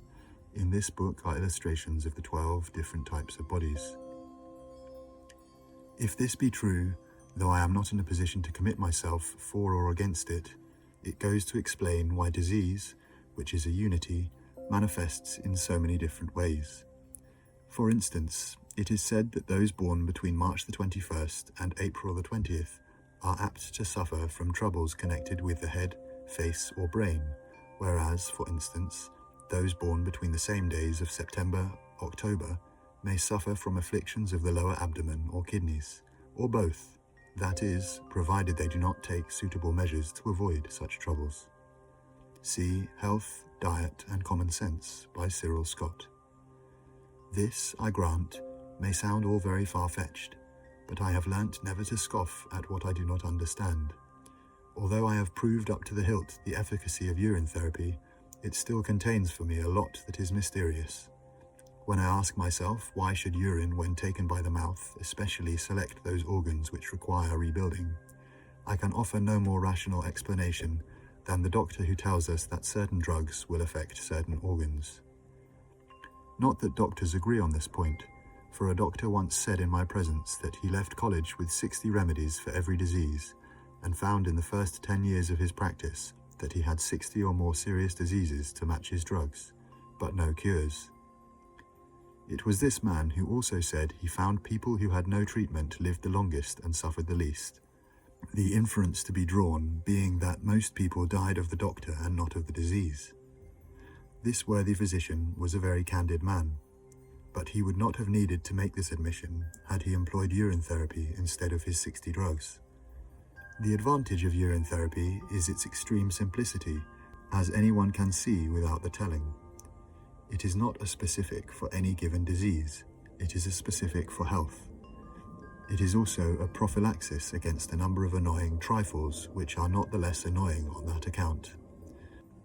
I do not exaggerate when I say that some thousands of people in Europe and America now know from experience that there is nothing to equal urine, especially old urine, for chapped hands, blisters, stings, sores, protection against barber's rash, wool sorters' diseases, perspiring feet, the loss of hair, dandruff, and various other unpleasant afflictions. Gargling with fresh urine both prevents and cures clergyman's throat, whilst to drink autogenous urine freely every day acts as a preventative against impeded flow of urine. It also facilitates evacuation, and this priceless remedy costs absolutely nothing, except at first a little self-discipline in the overcoming of what seems to be an unpleasant idea. Those who read that widely known book, Mother India, may remember some passages therein devoted to the filthy habits of the native peoples. Among the health superstitions its authoress pointed out was the belief that the waters of one part of a famous river in north-middle India possesses healing properties. People bathed in and drank its waters. Wondering whether there could be something more than faith in the cures effected, she had samples of the water analyzed by European analysts. The healing liquid proved to be nothing more than a weak solution of urine and aqua pura. And with this startling denouement, I will end this chapter. Chapter 21. Concluding Reflections. It seems unnecessary to increase the volume of this book. If the successful treatment of very many thousands of cases of a large variety of diseases, including a liberal percentage of so-called incurable ones, does not prove the efficacy of urine therapy, then nothing else can. Moreover, as we have seen, many of the patients had previously tried other methods, both orthodox and unorthodox, without success. This is not to say that the therapy can without exception cure every patient of every diseased condition.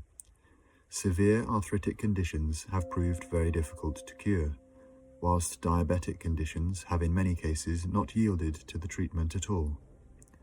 On the other hand, which may seem strange, growths and tumours said to be cancerous, as also cataracts, have yielded quickly. As for those patients who might have been saved by urine therapy, they probably run into large figures. These are chiefly cases I had to decline to help, not because I regarded them as hopeless in themselves, but because I feared the interference of well-meaning but timid relatives at a vital moment when such interference might well have proved fatal, and they and I should have then been faced with an inquest. In short, I was taking no chances, for only qualified doctors can do this without risk to themselves. In other words, doctors are allowed to experiment on their patients either with drugs or with the knife, and if the patients die, so much the worse for their relatives, while the doctor is credited with having done his best with a hopeless case. One may perhaps argue that a layman who has found an efficacious cure for diseases should qualify himself to be an orthodox doctor, at least in name, if not in fact. But how can a man with any pretensions to uprightness bring himself to study a system of medicine in which he does not believe and which he regards as a menace to health? And for what? Merely that he should be able to diagnose a given number of diseases and call them by polysyllabic names. And supposing, as with urine therapy, the name of the disease has nothing to do with the selection of the treatment, what then? Indeed, the necessity for a correct diagnosis before a line of treatment can be decided upon is one of the drawbacks and limitations of allopathy. For example, if a woman has a growth in her breast, the first thing a doctor wants to determine is whether it is malignant or benign. But with urine therapy, such a question is not of the least importance, since, as we have discussed, the treatment for all diseases is virtually the same procedure, seeing that in the patient lies the magic fluid to cure his or her ills, and the only prerequisite is to refrain from food, like the animals, so as to give nature her chance to do the work. And she will do it in her own way, provided she is not interfered with. This I have observed again and again with regard to the movement of the bowels during a urine fast plus plain cold water. Whereas the orthodox naturopath thinks it necessary to assist the bowels with enemata during a fast on cold water alone or on fruit juices, a mistaken policy, on no account should such measures be resorted to during a urine fast, for nature must be left to determine when the bowels shall move. What we have to remember is that in fasting, urine taken via the mouth heals, rebuilds, and reconditions the vital organs, including the intestines, and while this process is taking place, often the bowels seem, as it were, to go to sleep and relapse into a state of inactivity, which in severe cases may even last as long as 19 days. Yet this inactivity is an advantage, especially to sufferers from hemorrhoids, as it gives the latter a chance to heal. Thus, nature, if left alone, does her work in her own way, if only we have the faith to trust her, even though at first we may not understand her mysteries. Verily, nature's ways are not our ways, and she defies and contradicts every superstition and orthodox tenet, practice, and belief. Afterword. Whither medicine? As I remarked elsewhere, he who makes a useful discovery has a duty to fulfill. It is to give that discovery to the world. Even so, he may have a further duty, and that is to warn the world against what he has found to be harmful. Both bigwigs and smaller wigs in the medical profession itself have done this at meetings of the fraternity and in journals and books which the public at large do not read. Occasionally, however, a doctor or surgeon writes a book which is not intended exclusively for the profession. One such book, which contained many home truths, is Man the Unknown by Alexis Carrel of the USA. We not only live in an age when serums and vaccines have become a very lucrative fashion, lucrative to their manufacturers and vendors, but we also live in an age of specialism, despite the warnings of many physicians themselves about its dangers. Wrote Dr. Carrel, much harm is caused by the extreme specialization of the physicians. When a specialist from the beginning of his career confines himself to a minute part of the body, his knowledge of the rest is so rudimentary that he is incapable of thoroughly understanding that part in which he specializes. Again, Dr. K.T. Morris wrote, the patient who goes to a specialist on his or her own responsibility is jumping from the frying pan into the fire. See 50 Years a Surgeon. Dr. W. H. Hay, of the Hay diet fame, may also be cited. Relative to specialists, he says, each sees the thing he most wishes to see in the patient, finds the thing he has been taught to find, and unless superhuman, this is wholly to be expected. See A New Era of Health. Nor are the warnings against specialism confined to the Western continents. In an article, Dr. B. Bhattacharya of Baroda, India, after maintaining that specialists as a class had become a menace to public health, went on to say, to see a specialist and study him in relation to the special organ in which he specializes will excite the mirth even of the gods. Finally, I may cite Lord Horder, who, in a lecture delivered in the United States, declared, the spread of specialism and the increased interest of the public in medical matters have both combined to narrow the function of the general practitioner, who is, or who should be, the clinician par excellence. I regard this as being no less dangerous to the public than it would be for the passengers of the ship if the captain left the bridge, and the chief radio operator took his place. These are forceful words, and yet they are no more forceful than the words many physicians have used relative to the dangers of serum therapy, radium, or the unnecessary interference with the knife. And this is not all, for we find that statistics cannot even be relied upon to give the real facts. In a pamphlet published by the Ministry of Health for official use, Dr. Copeman, one of its officials, gives an instance of a large institution in London where 107 cases have been notified as diphtheria, of which no less than 100 of them had practically nothing the matter with them. Indeed, we find doctors who feel so strongly about what goes on in their own profession that they are sometimes constrained to express themselves in terms so strong that they would be regarded as libelous if voiced by a layman. For instance, we read, the history of the art of medicine so teems with delusive, inefficient, and capricious practices, fallacious and sophistical reasonings, as to render it little more than a chaos of error, a tissue of deceit unworthy of admission among the useful arts and liberal pursuits of man. Dr. Blaine. And yet, if all this can be said against allopathy and allopathical practices, and not by cranks and outsiders, but by members of the medical profession themselves, it seems a queer thing, to say the least, that medical orthodoxy, i.e. allopathy, is the one school recognized by the state, whilst such schools as osteopathy, herbalism, homeopathy, naturopathy, and the biochemic system of medicine are regarded as unworthy of official recognition, and are even labelled as quackery. Both osteopaths, biochemic practitioners, and homeopaths, see Ellis Barker, Miracles of Healing, have seemingly cured in this country alone hundreds of patients who had in vain sought for relief at the hands of the allopaths. At the end of the last century, Dr. Routh, an allopath who on that account could not be suspected of bias in favour of homeopathy, published some figures in which he showed that the number of deaths in hospitals under the homeopathic treatment amounted to far less than the number under allopathic treatment. Later on, figures published in 1910 showed that the average death rate under allopathic treatment was 9.89%, whereas under homeopathic treatment it was only 5.01%. Moreover, if we take some of the diseases separately, we find that during a period of 32 years, the death rate under allopathic treatment for pneumonia was 29.5%, whilst under homeopathic treatment it was only 3.9%.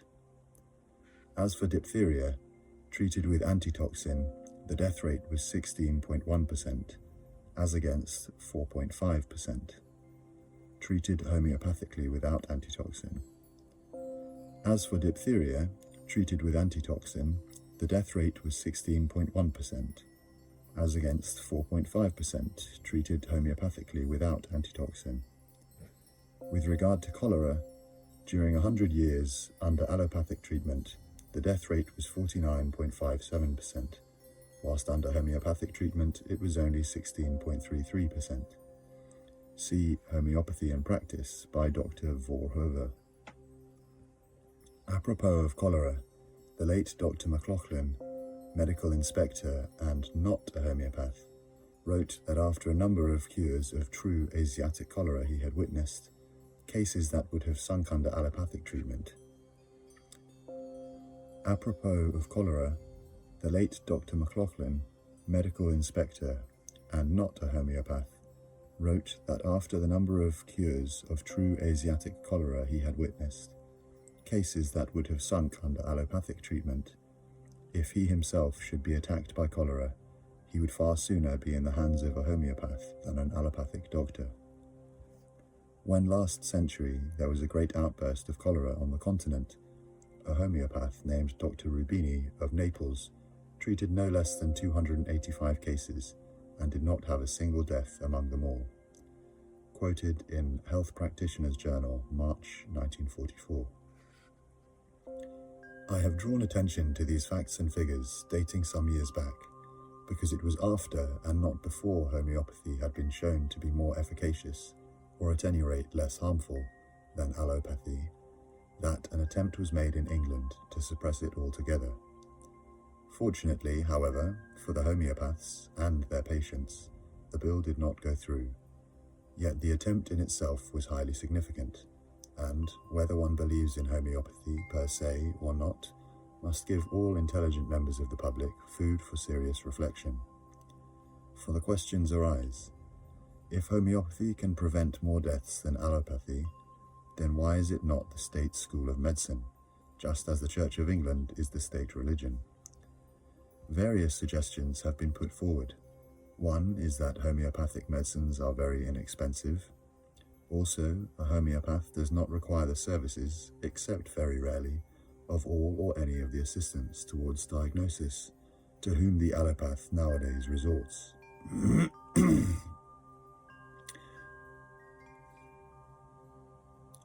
All this means that less money is spent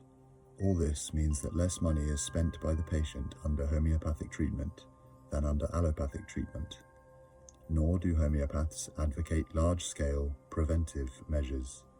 They do not say, as anyone might possibly catch smallpox, diphtheria, typhoid, tetanus, scarlet fever, or whatnot, he or she must take homeopathic prophylactics against one or all of these diseases. For homeopaths know that the best preventative against all such diseases is a healthy body. Moreover, it is time enough to talk about prophylactics when people have actually been in close contact with smallpox or whatever it may be. Thus, if homeopathy became the state medical creed, serum manufacturers would no longer be able to buy an old horse for £18 and make thousands of pounds profit out of the unfortunate animal. And where will it all end? It began with smallpox vaccines, and then vaccines for other diseases were also boosted, and so on it may go until preventatives are advocated for almost every imaginable type of ailment. But what state the human blood will be in after it has been inoculated with all these poisons does not bear thinking about. Sir Almroth Wright, a pillar of the orthodox medical profession, stated that the entire belief in serum therapy rests on a foundation of sand.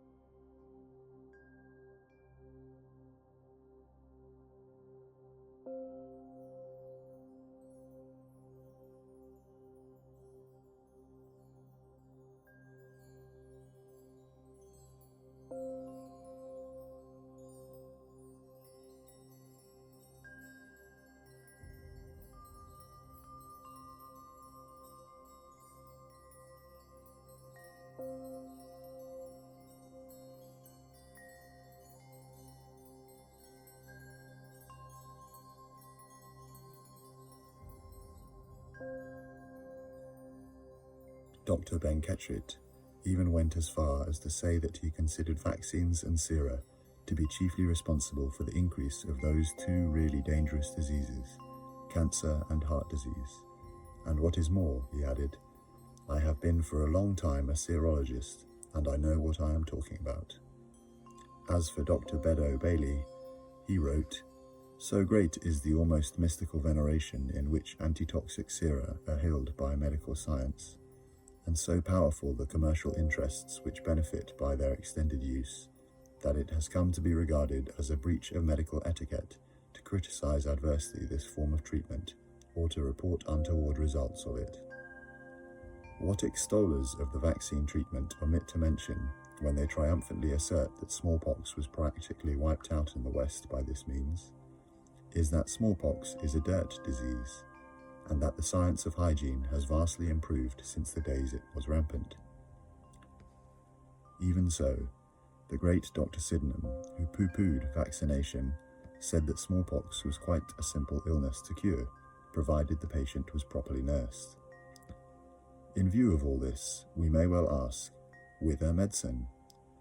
Is the law going to force the public to submit to alleged to be immunizations against this or that disease when the medicos themselves are not even agreed that such measures are right, or dare not agree that they are wrong? And presuming that immunization does not actually become compulsory, that is not going to prevent the authorities from persuasively warning an innocent public against the dangers of not submitting to it.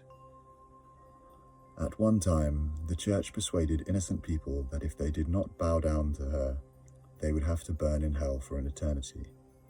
But though the autocracy of the clergy is now more or less a thing of the past, unless we are very firm in asserting our democratic rights, we may be faced with an even worse form of autocracy, and that is the autocracy of what goes under the name of science. And I say advisedly goes under the name, because whilst true science endeavours to understand the laws of nature, false science tries to improve upon nature under the assumption that man knows better than Dame Nature herself. Thus, not only is our soil interfered with, but also the human body. Dogmatic surgeons have declared that tonsils, the appendix, and even the gallbladder are useless organs, and therefore should be extirpated in order to prevent them from becoming diseased. It is only a comparatively short time ago that medical scientists told us that the pineal gland and the pituitary body were also useless organs, and this merely because they had as yet found no special reason for their existence in the human brain. Fortunately for man, they could not be excised without killing the patient. And yet, are the doctors entirely to blame for the existing state of affairs? Certainly, a large number of individual doctors find themselves in a difficult position, for many of them admit that they do not believe in filling their patients with pills and potions. But so much has the lay public been influenced by prevailing fads and fashions, that its all too ignorant members demand the latest and most up-to-date treatments from doctors who may not believe in those treatments themselves. As for the poorer classes, if they are not given a bottle of medicine by their physician, they consider they are not getting their money's worth. With regard to operations, it cannot be denied that despite their unpleasantness and attendant afterpains, many persons actually enjoy them because they afford an opportunity for self-dramatization. Nevertheless, I contend that the desire to be fussed over and coddled and commiserated is in itself a sign of morbidity, and hence denotes an absence of true health. I will even go so far as to say that most of the troubles in the world are either directly or indirectly due to the same cause. Nor will I exclude wars, extravagant though it may sound. Those men who foment or are directly responsible for wars are not normal and healthy human beings. Julius Caesar was an epileptic, Napoleon died of cancer of the stomach, and Hitler presents a neurasthenic of the most pronounced type. Goebbels, with his club foot, may be regarded as a degenerate, and the obese Goering at one time was a drug addict. Mussolini was another diseased type, and suffered from some chronic internal trouble for which the doctors dared not operate. As for the late Kaiser Wilhelm, he was also abnormal and was born with a physical deformity. It is only very advanced souls who can exhibit mental balance in spite of physical disabilities, and such souls are comparatively few and far between. But my principal contention is that when human beings register 100% true health, or even a little less, they feel at peace with all the world, and have no wish to slaughter or persecute their fellows, or exalt themselves above others. For health not only means an inner happiness, but consequently a feeling of contentment with one's lot, and an absence of fantastic ambitions such as those from which self-appointed leaders have suffered, at what cost to humanity. That 100% health is attainable, I have every reason to believe. But it is not what people can do, but what they will do towards this desideratum, which is the crux of the matter. Before there can be well-being for all, there will need to be a vast reformation in prevailing practices, and in the methods of instructing the masses how to be well and keep well. As to the reformers themselves, they will be regarded merely as cranks for all their pains. Yet never let us forget that the crank of one generation often becomes the wise man of a later generation. Even old wives' remedies come into their own when scientists find some scientific method of explaining them, just as the scientists have found some method of explaining the necessity of eating a certain amount of vital foods by calling the vital elements vitamins. That I shall be labelled a crank is, of course, fully to be expected, and if the medical profession condescends to pay any attention to this exposition of urine therapy at all, it will probably be to bring all kinds of purely theoretical arguments against it. But will a single one of its critics be able to substantiate his theoretical condemnations by saying truthfully that he has tried the method over a long period of years, if at all, and has found it wanting? I think not one, for I have ceased to be the only practitioner of urine therapy according to the method here described, and other practitioners declare they find it as efficacious as I myself have done. End of chapter.